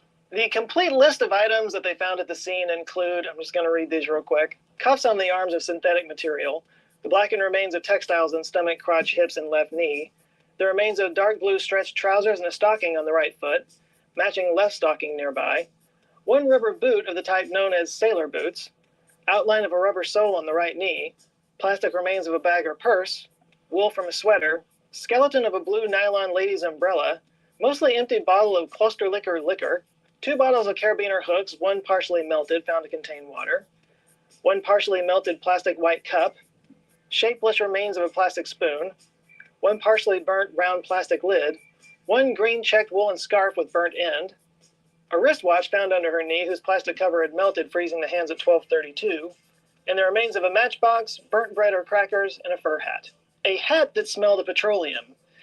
But that was the only trace of any fuel for the fire. There was no wood, no charcoal, no container full of flammable liquid or anything like that. But there was a container missing. The partially melted white plastic cup that I talked about earlier was the kind that goes on top of a thermos, and the thermos was not found. A 1970 thermos would have been made of plastic or metal with a glass inside lining, and that could have melted away completely if it was filled with gasoline, or her killer took it away. So the police set out to try to figure out who this person was and whether or not her death was an accident or a suicide or some kind of murder. The forensic examiner concluded that the body had been dead for about 6 days when it was found, which did coincide with some eyewitness reports on the 23rd that there was smoke in the air around 12:05 p.m. But the rest of the report from the forensic examiner's office was not helpful, because the cause of death was ruled as a combination between carbon monoxide poisoning, which one would expect from a fire, and 50 to 70 sleeping pills. It was a drug called phenomal, which was often prescribed for people with anxiety or insomnia, and it was also, unfortunately, at the time, a pretty popular drug for suicide. Its recommended dose is around 30 to 320 milligrams a day, and the pills that she was taking were 60 milligrams, and she took 50 to 70 of them, meaning she took 3,000 to 4,200 milligrams of this stuff.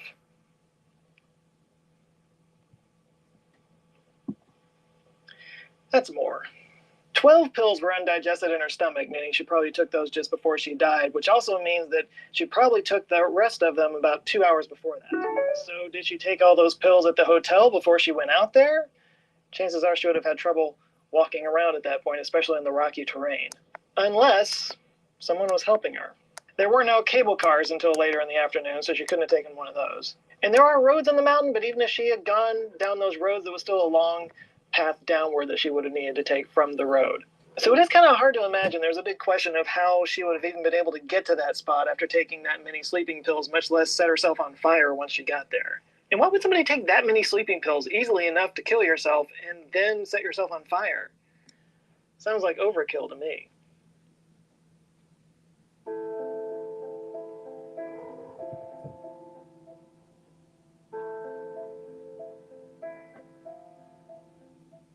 What have I become? Okay. The police struggled to find an answer, but 3 days after they found the body, they got a big break.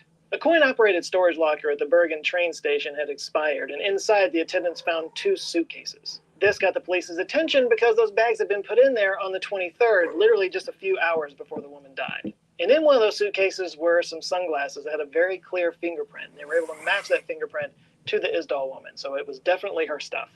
This was a huge clue, and what they found inside was not helpful. The listed items inside the suitcase include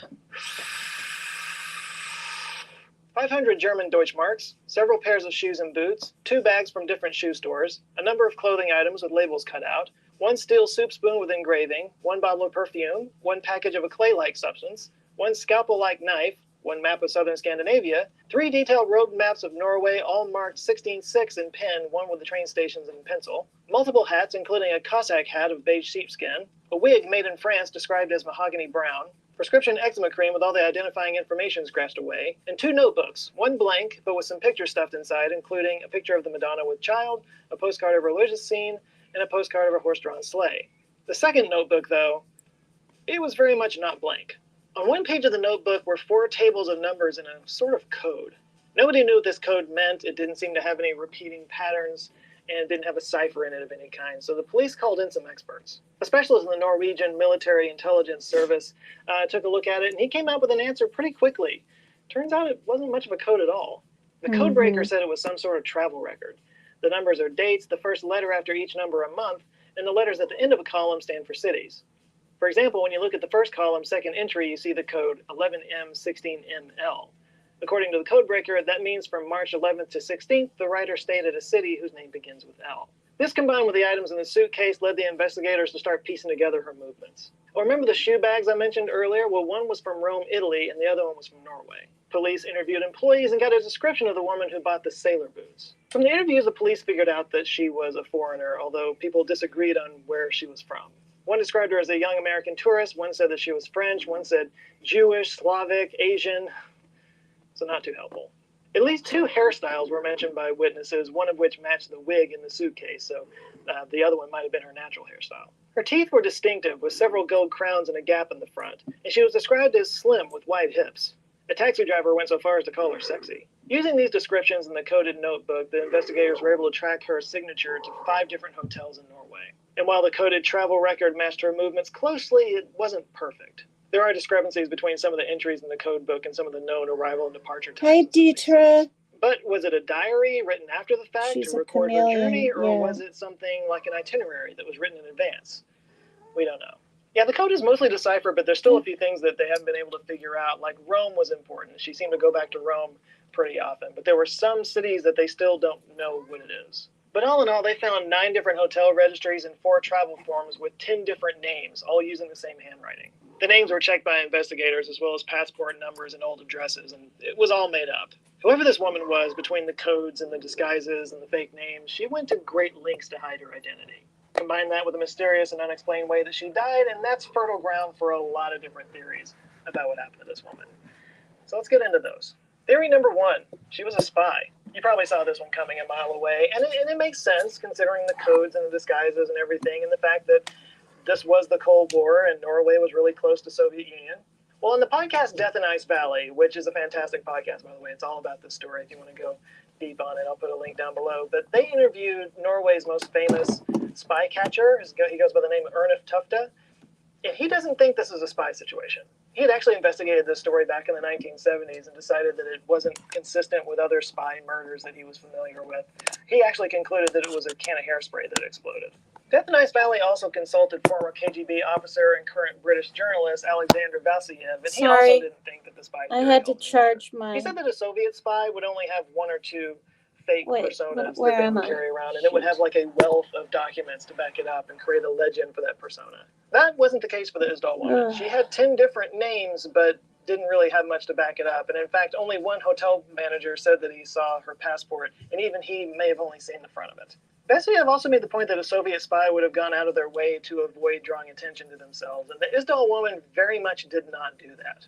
As the investigators tracked her movements across all these hotels, they found out that she had a pattern of really strange behavior. She had a habit of switching hotel rooms and of moving all the furniture around, sometimes just moving it out of the room entirely into the hallway. In fairness, if she was a spy, maybe she was worried that it was bugged.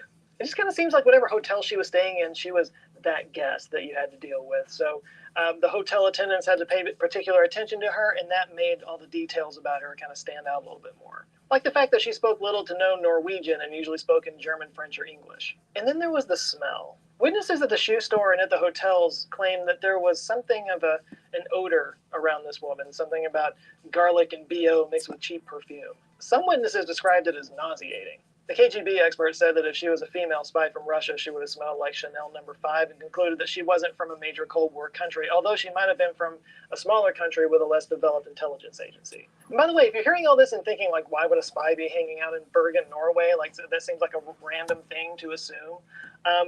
It's actually not. Bergen was actually kind of an espionage hotbed in the 1970s, specifically because of missile testing that was going on nearby. A guided missile known as Penguin was developed in Norway from the early 1960s and 1972. It's actually still in use by several countries, including the United States. But yeah, the area where they were doing this testing in was near Bergen, so it actually wasn't that unusual for spies to be hanging around the area.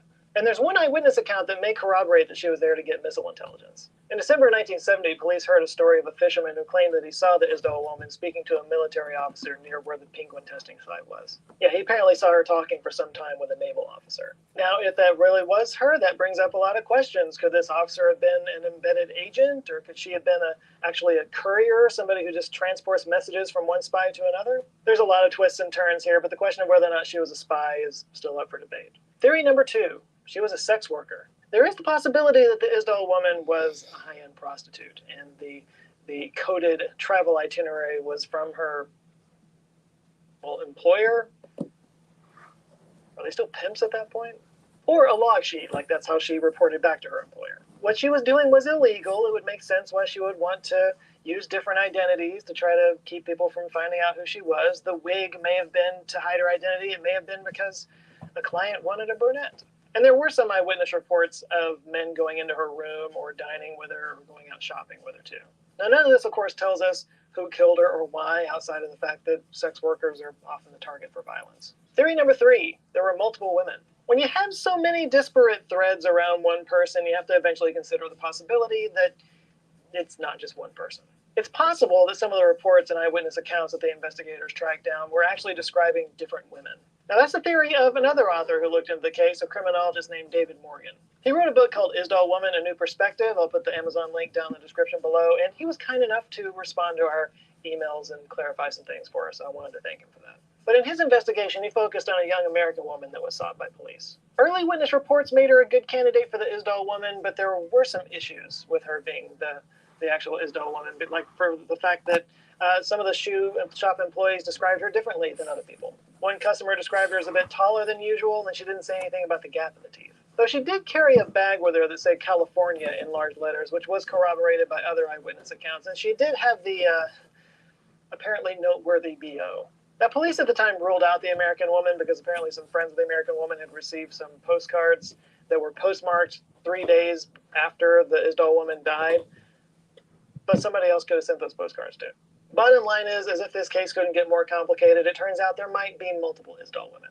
Theory number 4, the serial killer theory. Good 2 years grief. after the Isdal woman was found That in was September of spooky. 1972, Bergen was the site of another horrible tragedy. Another young woman, similar in age and physical appearance, was found murdered. But in this case, at least, we know who she is. Her name was Marianne Tunisvet, and her death was also unsolved. Her murderer has never been found. Now, some have suggested that this may have been the same person who killed the Isdal woman, and there might be multiple women that this person has killed that we don't even know about yet. Now, there is a tiny amount of connective tissue here. It's not totally spurious. Marianne's mother, Edith, was actually a maid at the last hotel that the Isdal woman stayed in, and she gave a lot of very descriptive information to the police. Could it have been another guest who had stayed in that hotel at the same time as the Isdal woman, and then he came back through later on? Or, as Edith wondered, was it some kind of revenge against her for giving all that information to the police? Perhaps this guy killed multiple women, but the Isdal woman was the only one weird enough and mysterious enough to attract the attention that it got. This theory is very much up for debate. Now, there is another theory that's worth at least mentioning. You call it theory number 5 if you want, but possibly she just had some mental illness. You know, she took 50 to 70 sleeping pills. That seems like kind of a hard thing to make somebody do. So assuming that she had some kind of mental illness that made her suicidal. Oh, a person could have forced her. You know, she moved all her furniture around. She changed rooms. People say if she was a spy, she might have done that. Or maybe she's just somebody who was paranoid and thought that there were people following her. You know, people with paranoid schizophrenia were not treated the same back then as they were today. And it's possible that she traveled all around thinking that somebody was following her with these paranoid delusions and eventually just offed herself. The fact of the matter is, the story of the Isdal woman is so convoluted and weird, and it's been around for so long that we'll likely never truly know the answer. Not that it stops us from trying, because we all love a good mystery, but it's important to remember that this was a person. Tourist, spy, prostitute, whatever, at the end of the day, she was a human being. And her death was tragic and horrific. Even though she had taken so many sleeping pills, we do know that she was alive at the time that she caught fire. Because soot was found in her lungs, meaning she was literally choking on the smoke of her own burning flesh. Plus, as the coroner report said, she had carbon monoxide poisoning, so she had to have breathed in a lot of that. This was somebody's daughter, maybe somebody's sister, somebody's friend.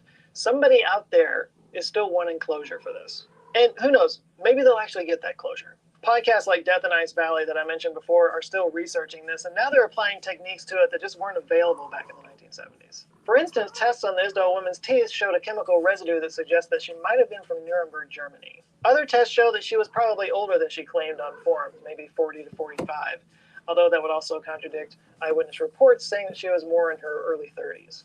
Maybe she used a lot of moisturizer? Or maybe the tests were wrong. Some argue that the teeth have been washed with a substance that does degrade DNA, and that some of the chemicals they found that traced it back to Nuremberg are actually available in multiple places. Just like everything else in this story, there are multiple explanations. Another group that's looking into this is the DNA Doe Project.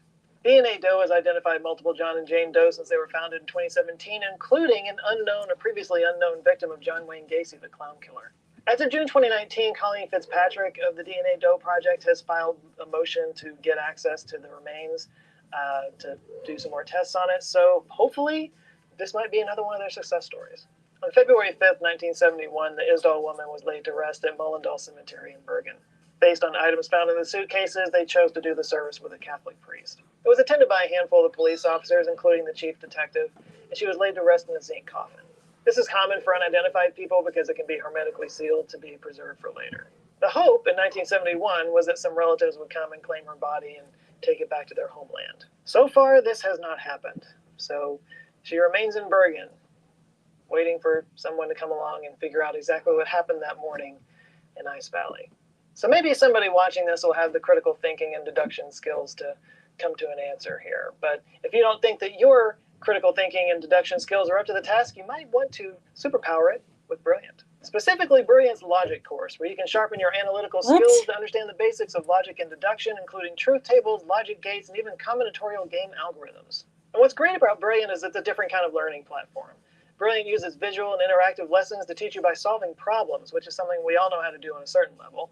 It kind of hacks the brain, this innate problem-solving ability that we all have, and it uses it to teach us fundamental concepts that you can then build upon until next thing you know, you're doing advanced math and science that you always thought was out of your reach. It's a great gift for kids who maybe are struggling with these topics in school, and even if you're an adult and just always wanted to get a better handle on it, it's never too late. So if you've been on the fence about Brilliant, you can try out the first few lessons of any of their courses for free, but if you sign up at brilliant.org/answerswithjoe and you're one of the first 200 people to do so, you can get 20% off your premium subscription. So once again, that's brilliant.org/answerswithjoe, links downstairs. Big thanks to Brilliant for supporting this video, and a huge shout out to the Patreon supporters who are helping to support this channel, forming an awesome community, and helping me out in so many ways. I get ideas for videos, and they help me with research and everything, and they're great people. I got some new names I need to shout out real quick. We got the Motorcycle Zero Show, Redneck Jack, Joe Linda Scott. Strait, Jill, Lord Lotman, Thomas Norris, Billy Canant, Teen Sergen, Luca. Okay, that's Joe Scott with 1.74 million. Wait. Yeah, 1.74 million. That was a year ago. So this was a year ago. All right, I don't know. I found that really interesting. A lot more details. He had pictures of some of the things. You're starting to think mental illness. I'm not. I don't know. I'll tell you why I'm not. I'm not because if you're that sort of, for lack of a better word, out there, not out there, but, you know, I don't think your planning is going to be so precise. Codes, wigs. I mean, you know what I mean? I don't know. Like all the other things, like make sure you have an umbrella. Oh, gosh, Kat.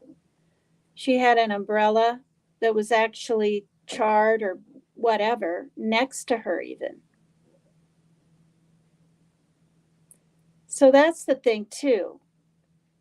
If she was murdered, would they even make sure she's walking out there with her umbrella? That makes no sense. But then if she wanted to kill herself, you guys, why would she bring her umbrella for the elements? I just kind of feel like somebody forced her, maybe was holding a, GUN to her head, whatever. Said, take these pills, swallow them. She did. They hadn't taken effect yet on her body. They lit her on fire and I don't know. Hideous. Abuse could cause mental illness for sure. Yeah. It could take a while for the pills to work. Yeah. So then she could have inhaled all that.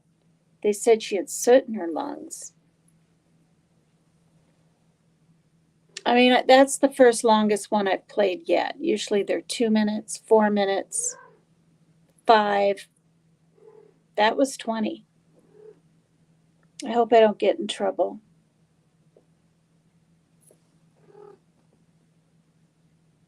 With my channel. But it's what's done is done. I just showed it and wow. For all cold cases of missing people and unidentified persons, you can go to donut.work. Yeah. And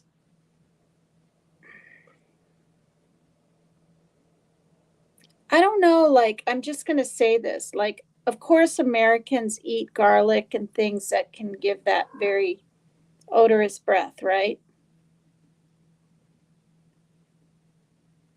But I'm thinking she wasn't American.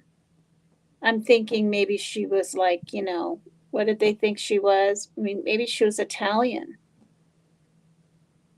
But they said three of them. They said German and two others, and now I can't remember. Does anyone else remember what they said? They said German. They didn't say Norwegian. I don't think they thought she was Norwegian descent. They definitely had German and then two others. They had three, but I can't remember them. And I was really listening intently. He was talking a little fast, like, you know, he's just said it a million times before or something. It was a little too fast, but he's got a lot of, for my ears anyway.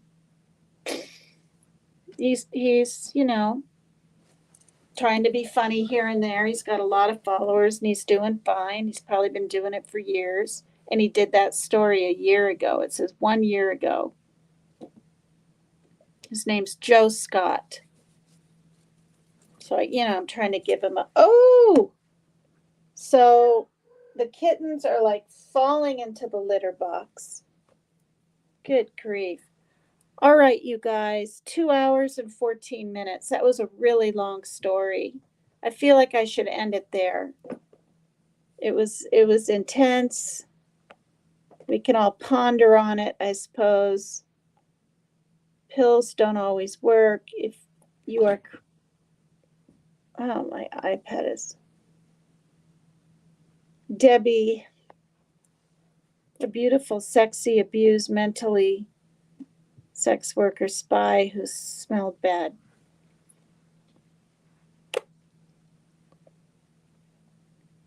Oops. Swiss says pink fan. So what do you think happened, Tina? Well, I just said it. I think she was driven out there and disposed of.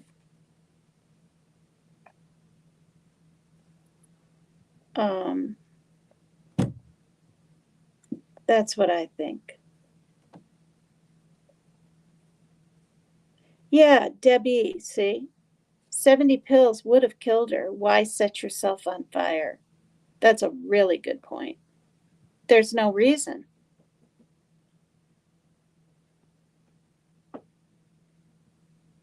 Maybe whoever did it to her, if that's what happened, thought the pills would make her feel drowsy and that she could just lay there more still. Well, something smelled of petroleum. What was it again? Was it the lid to the, did they say it was the lid to her canteen canister thing that smelled like petroleum? Wouldn't other things smell like petroleum? Not just a lid? It's a very bizarre story.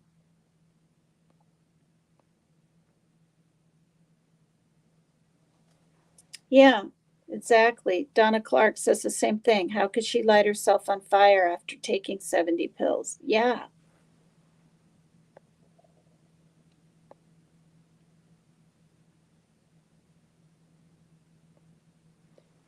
And did they say there, oh, okay, so remember an alcohol bottle was there. I'm thinking maybe there was booze in that thing. She might have taken the pills with the booze, right? Just to get them down. They knew that would make her woozy and whatever. Remember the alcohol bottle? I mean, it wasn't a bottle of wine. It was some kind of booze, right? Oofta. And remember they said the container, only the lid was there. The container of it was taken. Maybe they took it so they could finish drinking it. You know what I mean? Let's not waste booze. drink it as they're walking away. I don't think they took it because, I mean, they everything else was lit on fire. I think they took it to drink it. That's what I think.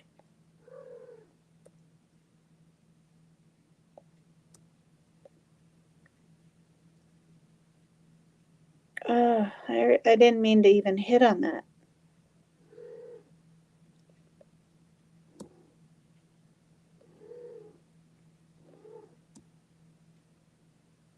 $2.23 at. Hi, Charlene. Hi, sweetie. Don't get too spooked from some of these stories, right? I mean, you know, make sure Maria G. I mean, I know you will, but I don't want her to get too spooked, to have bad dreams from them, you know. I mean, my daughter will play scary games, but they're games, right? She doesn't want to hear this stuff. She can't. She doesn't, you know. And I don't, and I'm kind of glad, and, you know, her hat smelled of petroleum. Are you sure it was her hat? I was a little behind. I mean, it could have been. Oh, hi, I want heart to touch. I want heart to touch.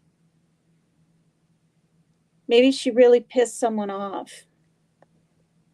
Mm-hmm. Or maybe she met a man. I'm doubting it. I don't see how it was planned if she's moving here and there like she is. Maybe she met a man. She divulged after drinking maybe what she really did. And the guy like freaked out. Maybe he was married, maybe he knew one of the cops, maybe he was afraid she might say something about him. I don't know. I'm just speculating, of course.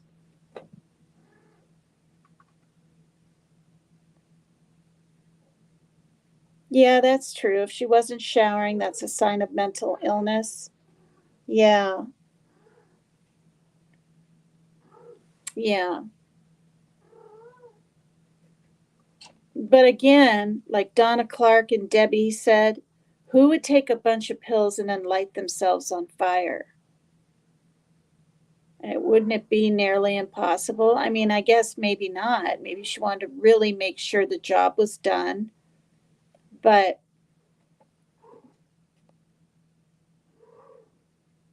it just seems really is the word implausible? Is that a word? Implausible to me that she would do all that to unalive herself. You know what I mean? Yeah, Barbara Smith says, I don't think they would be physically able to. It is horrible.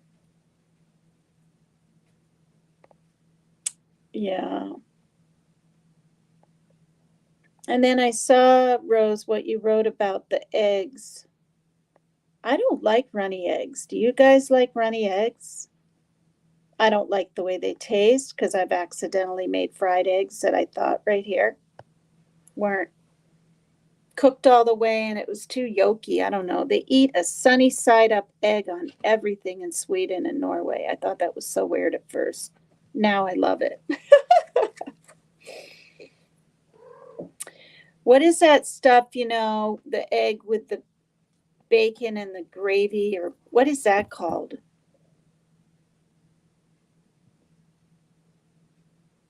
Not eggs bisque, but eggs. What is that called, you guys? I'm going to wait for an answer because it's really, really bugging me. Oh, stromboli, not stromboli, not creme brulee. What am I saying? What is that thing called where you go to a restaurant and you can order your, you can order your, thank you, Eggs Benedict. Golly. I never would have had any problem with that word a year ago. Eggs Benedict. Yes. And what is that again? It's that hollandaise sauce. That's what it is. Around the egg on a biscuit or toast, right? And I don't even know what hollandaise sauce is, but I remember the name. That's what I mean. I can like over medium, the white has to be firm. What is hollandaise sauce, you guys? Is that like a buttery cheese thing? I mean, I could Google it right now on here, but you guys are all dippy eggs. Yum, says Pink Fan. I'm hungry for eggs now. Kind of hungry.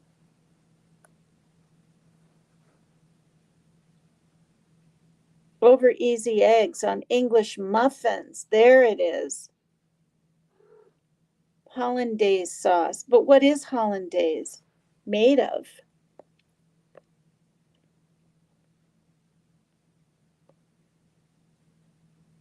Maria G. Runny eggs. Does Charlene like runny eggs too? Oh, okay.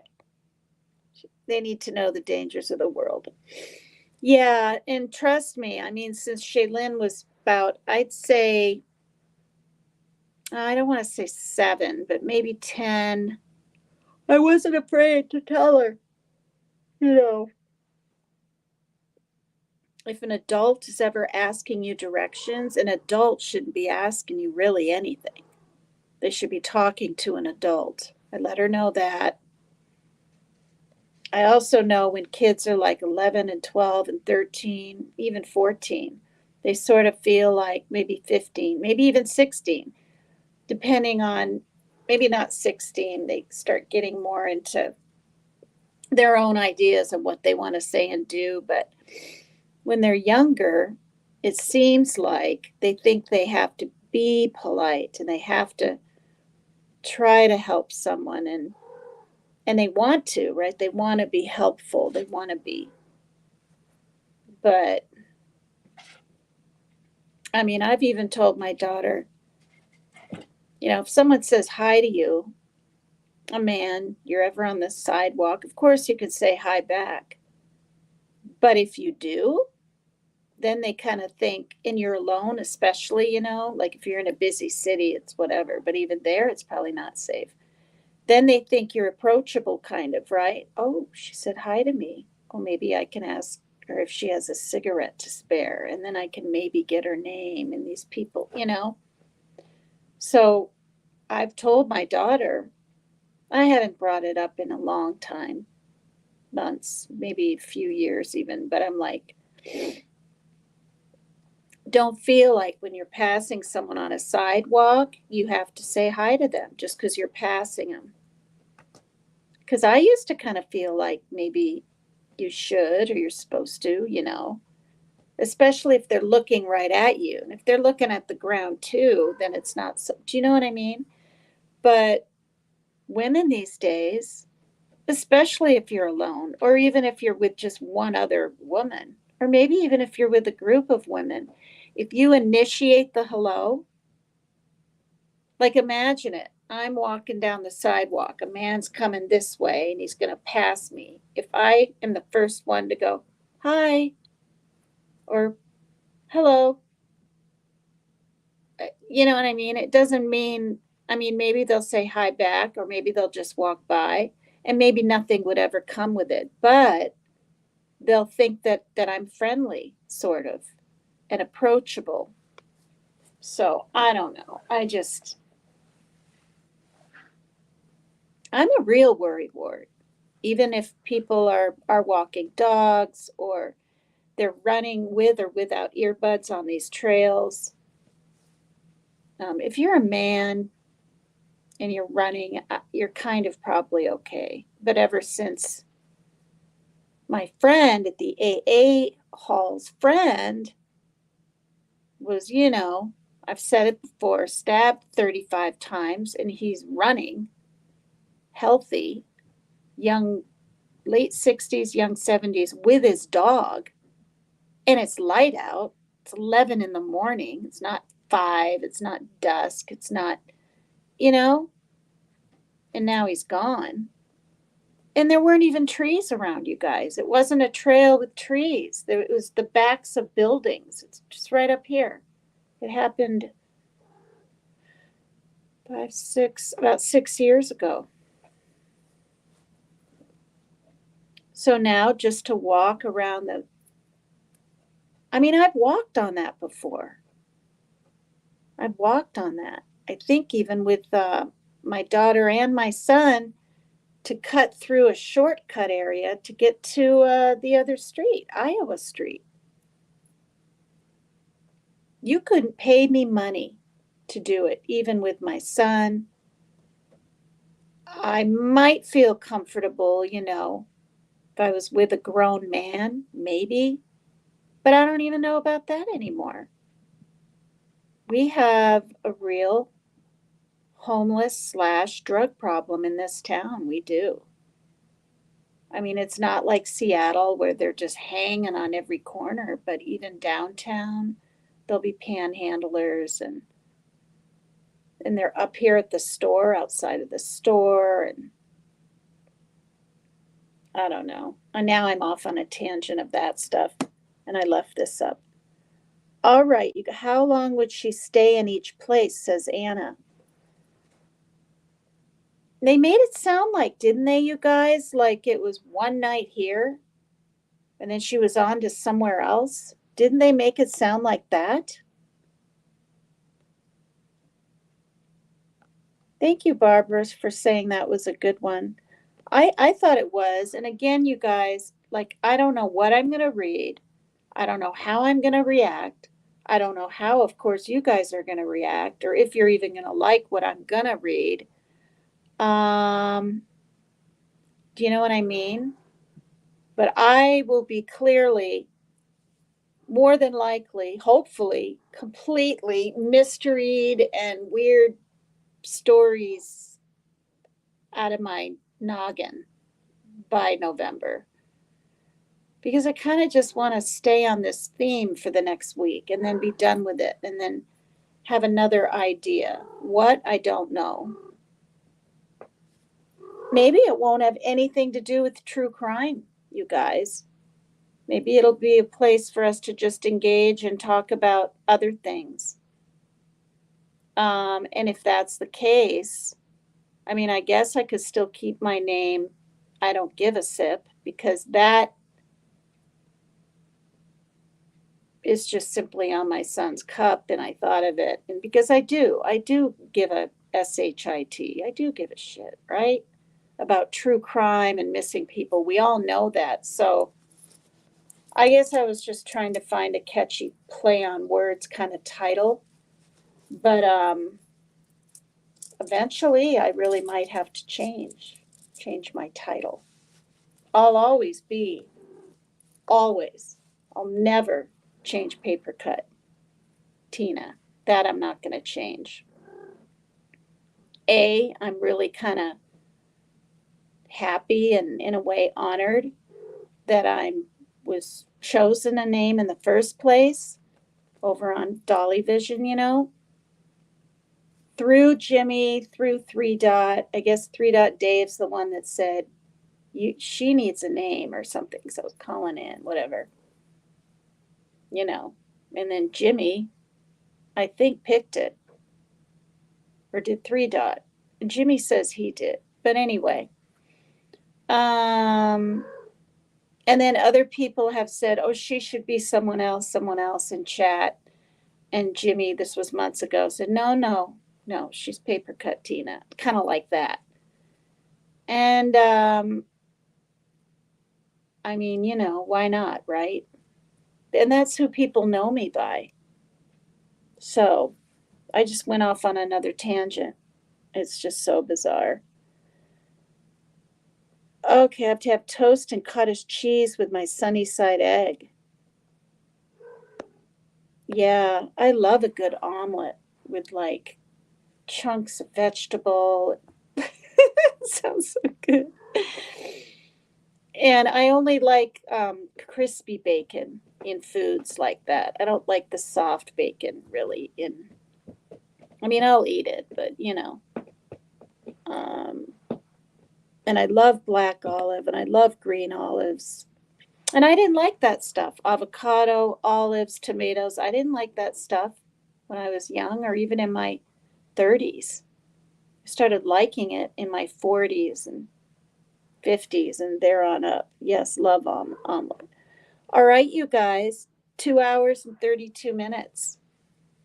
It's 20 to 3. I feel like going in and finding something to eat. But I got to get up in a 7, 8, it's almost 3, so 7 hours. By the time I get to bed, I'll get a good 6 hours. What? Matt just came in. No, wait. Yeah, he did. Cinnamon toast. Matt, you're so funny. You just came in. I'm actually saying goodbye right now. Jimmy picked it, Tina, for you, says Rhonda. Hi, Rhonda. Okay. 3 Dot said he came up with paper. See? 3 Dot says he came up with the name. I think this is what I think, but I'm not even sure now at this point. But I'm basically going to say Jimmy named me. 3 Dot says he said the paper cut part. And I think Jimmy said the Tina. But that just doesn't, if Jimmy's going to name someone, he names the whole name. So I don't know. Is 3 Dot kind of fibbing? Not fibbing, but I don't know. And who cares, right? Because you always had your notes. Yeah. Well, it's that. It really happened because when I would call in before I went on panel, I had my notes. And between the wind and being a little nervous and my darn tremors, they would be ruffling.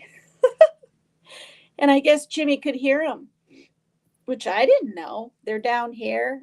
I got the phone up here. Yes, it's on speaker, but and I'm outside in the hall so I can have some privacy and talk about and ask questions and whatever about things without, my son getting upset or whatever.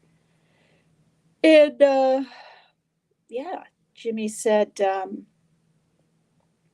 it's okay, relax. If you don't, you're going to get a paper cut, something like that. Yeah. And then when I called in, it might have been the very next time after he said that to me. Lo and behold, I was paper cut Tina. Yeah. All right. So, Mab, how are you doing? I'm not going to do panel and wait.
It's still going?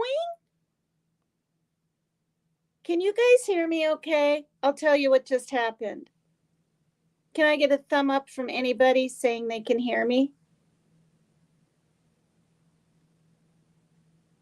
It's still on. Can you guys hear me? Oh my gosh, you guys. Can you hear me? Hear me? And then I'll answer your question, Lulu, about my tremors. this is what happened. So way back when it was, not way back, but remember when I was leaning one iPad here and facing to hear the story, and I went and I got the charger? You guys might not have known that's what I was doing. There was a reason I did that. I plugged it in, but I didn't make sure it was charging because I assumed. So just now my iPad died. And I was like, wait, why? So like right now it's on 1%. 1%. So I switched outlets, I switched the hole in the outlets. This one's more snug. And I need to remember that the very top one is where it needs to be charged. Now it's charging. I got the zigzag through, but I thought, okay, I didn't really get to say a proper goodbye. It's just going to end. I can't believe the stream's still going. But yeah, my tremors started in 1989, which would make me, I was 18 in 1980. So 10 years later, I would have been 28. So I was 27. And I was at a bank and I couldn't even write my name very well. I was tremoring. And I thought it was DTs. But delirium tremens are more serious and more something or other. Because I was partying, and I'd get hungover and then I'd just party again and whatever. And then,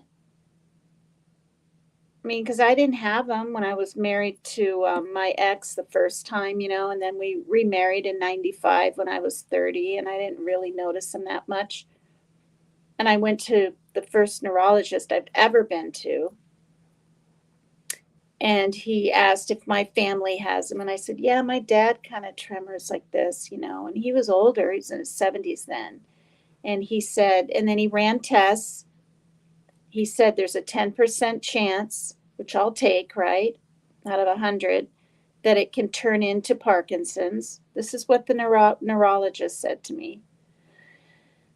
And he said it wasn't Parkinson's because I wasn't doing the drooling, and I had to walk down a hall, I think with my eyes even closed, and I had to take the heels of my legs and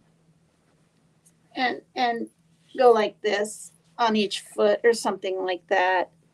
And I had to press and do circles on a paper. I had to write my name, and he was watching me, and he said, I have essential tremors, but I have EFT, essential familial tremors. That's what I was diagnosed with.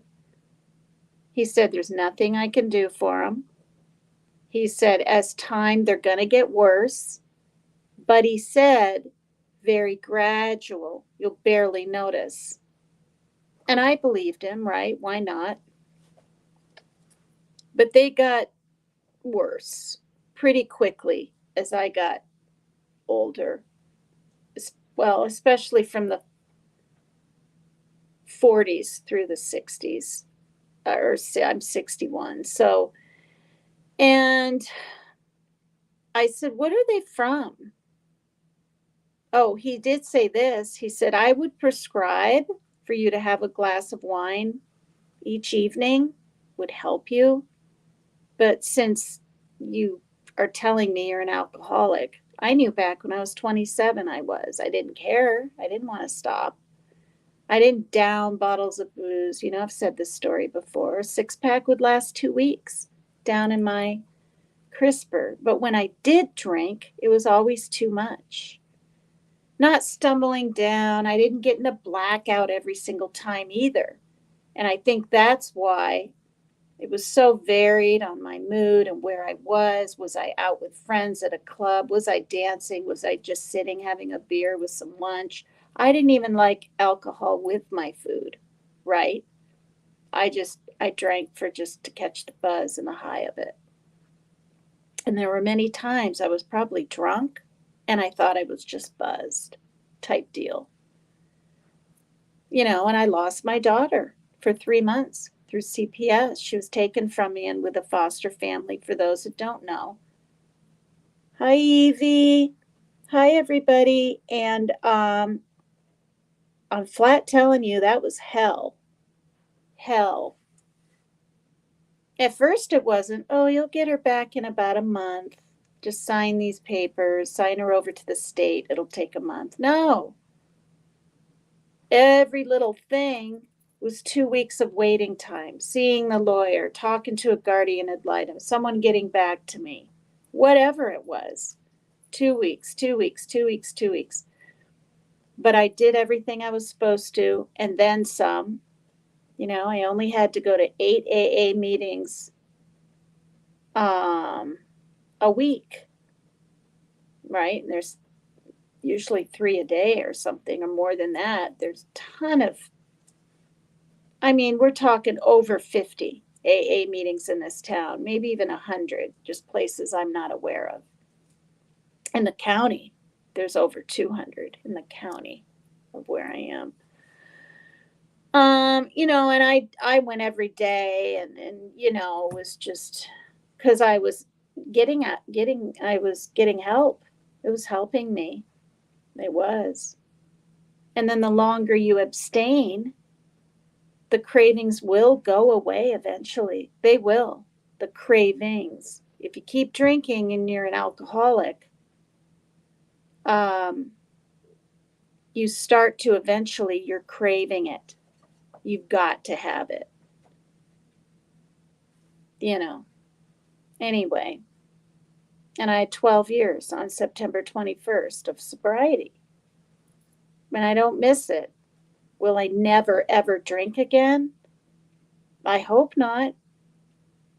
But I get now, it took many years for me to really get the one day at a time concept. Because all I have today is to live today anyway, right? Just get through that day. If you think too far ahead, especially people that are just quitting or it's the holidays or the birthdays coming up, it's just sometimes too mentally hard. Because I believe alcoholism is a real, I'm going to say the F word, it's a mind fuck. It is. Well, it was for me. Mab said it before, if he's still in here. I just remembered this, Mab, and I got short-term memory loss. Hi, Courtney. Is he still in here? Why so hard? Life is a ride. Some do it with handstands. That's cute. Mab's got sobriety under his belt, too. I don't know if he's still in here or not. Wait. But yeah, to the people that are jumping in now, we just talked about, what the heck was it called? Not Island, not Adeline. Adlin? Now I can't remember. Adlin story or something where this, it's just watch back my life. I don't want to repeat all of it. It was very interesting though. And I found some videos on it. A woman murdered, right? They still don't know who did it. There's all kinds of, did she set herself on fire? That, what it reminds me of, you guys? That Collier case. What the heck was her first name down in Georgia? The one that was reaching for the branch and half her body was on fire? Yeah, right. And literally the police are saying, not just saying with a final case closed, she committed what? Unalived herself. It's BS. It's BS. And Debbie Collier case. You guys should look that up. In some part of Georgia, she drove way out of her way to go to some store. It's more than likely her daughter has something to do with it. If you guys look at the case. And Jimmy Williams from Dolly Vision, anyone in here that doesn't follow him or watch him, he actually went down there and did a little filming. We haven't seen that yet. a year ago. It's really sad.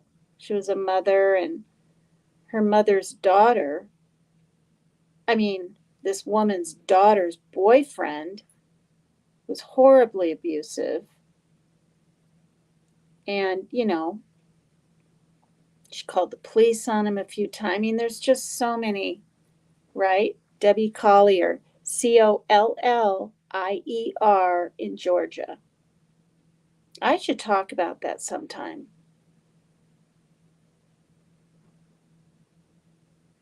I should talk about that case. Because sometimes doesn't it seem like the cops, they want to just,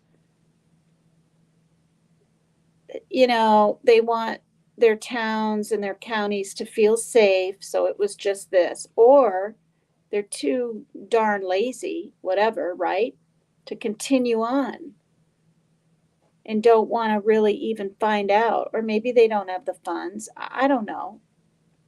But it's so obviously not that. Even Jimmy says there's no way. There's just no way. And then she was seen on camera coming out of a store all happy, and then she's like disappears the next day. She's heading to some football, not game, but after thing. She's got the attire on. It's just, and then there's like some suspicious activity with her vehicle. So we're thinking that she was made to go in there, purchase these things, not even knowing they would be used to kill her. Tarp. What are those things called, you guys? Those long lighters? Whatever, it's just sick. It's really sick. Okay, enough rambling. Now we're getting close to literally 3 hours. And hi, Rainey. Hi. Let me just say hi to some of the people that hopped in. And Rhonda Rodriguez. Hello, Courtney. I said hi to you guys. Debbie Collier. There it is. Anna wrote it in. Debbie Collier, Georgia. What town? I just can't remember for the life of me. Hi, Criminal Med.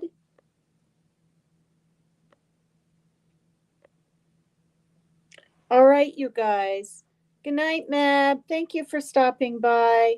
And everybody else that was here and hung out with me nearly 3 hours. I wasn't even necessarily going to do a live. I certainly didn't want to do one on karaoke time that Becca was going. I didn't sing the entire weekend. I left her a long voice message, and I certainly won't say what's in it, but I explained a little bit of what's, I've been going through, why I didn't want to hear people sing.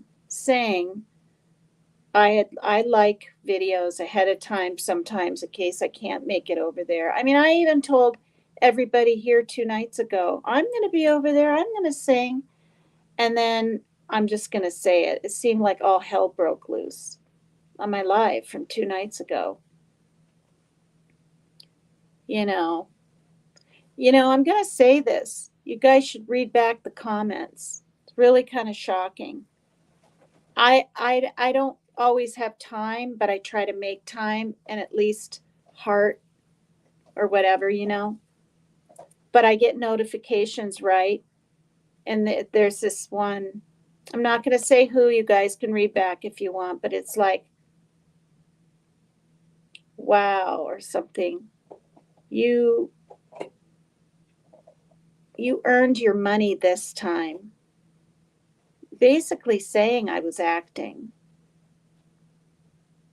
Like it was just so kind of not very nice. I didn't respond. I might have hearted it to let her know I saw it, which I know I don't even have to do that. And people are entitled to their own opinion, but because I was bawling my eyes out. They felt like it was an act. It was weird. But I'm prepared for this. I'm prepared mentally after everything I've gone through with other people and other situations in my past. I knew darn well not every comment's going to be positive. You know what I mean? Oh, thank you. Thank you so much, Lulu. That's really sweet.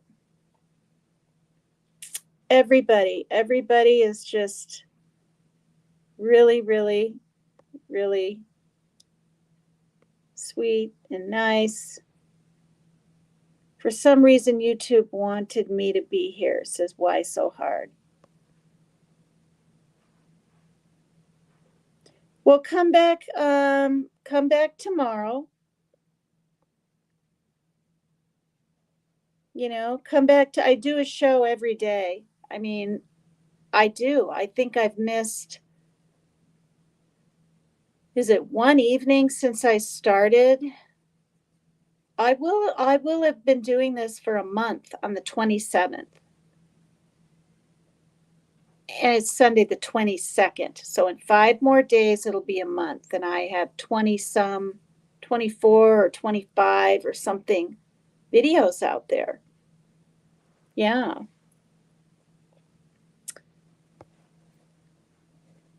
The Art Go show. She's in Italy. In multitasking, feeding the chickens. Wish you guys could see the hysteria of trying to integrate the old and new. Love you, Paper Cut, and all her guineas. Yeah, I used to have 2 guinea pigs, and now I got 1. Maybe she thought I had guineas, those chickens. I didn't know there was even a chicken called a guinea, but I learned that through watching Dolly Vision because everything's Southern, right? I mean, the things I learn are Southern.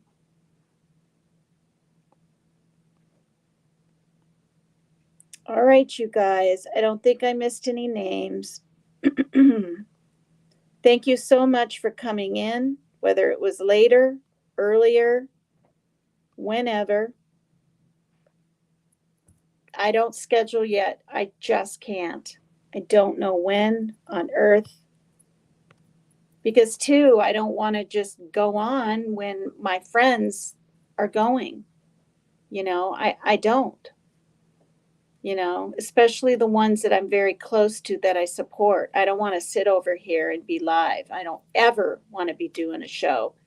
If I started a show and Jimmy came on 5 minutes after even, I'd literally say, you guys, I'm shutting this down.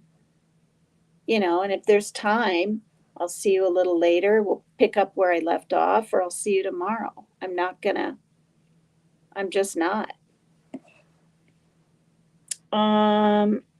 Yeah. All right. I love you guys.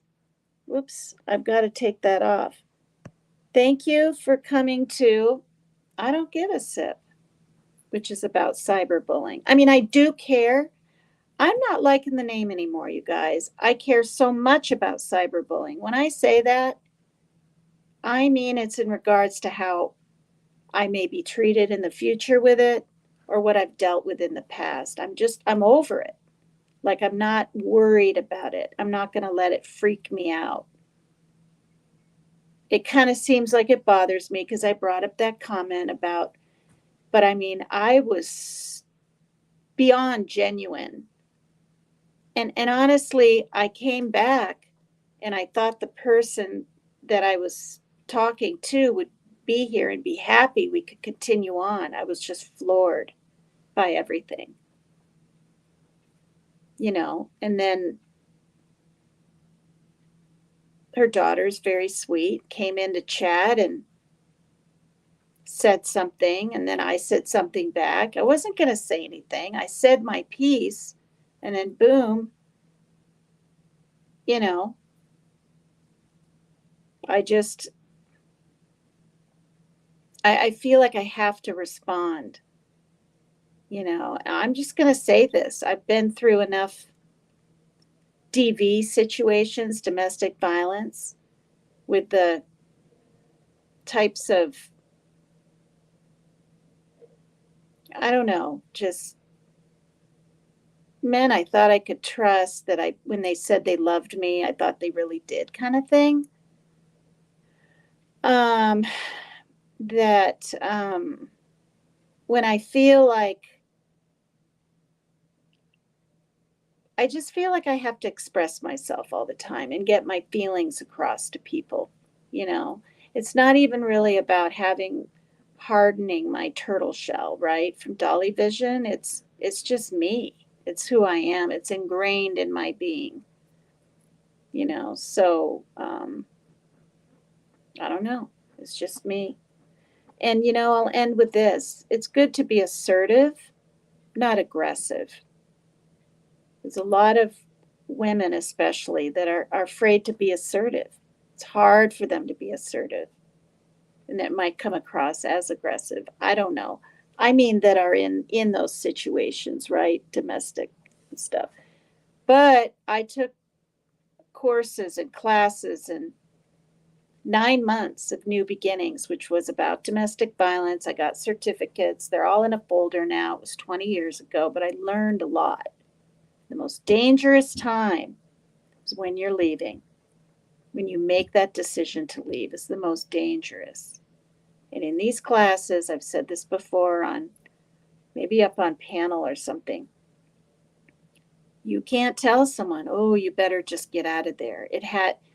You can, if you know them and love them, right? For sure. This is going to get worse, blah, blah. But in the settings that we were in, no. No matter how horrific what they were talking about was, we weren't allowed to say that. And I kind of see why. It needs to be planned. If you're planning on leaving,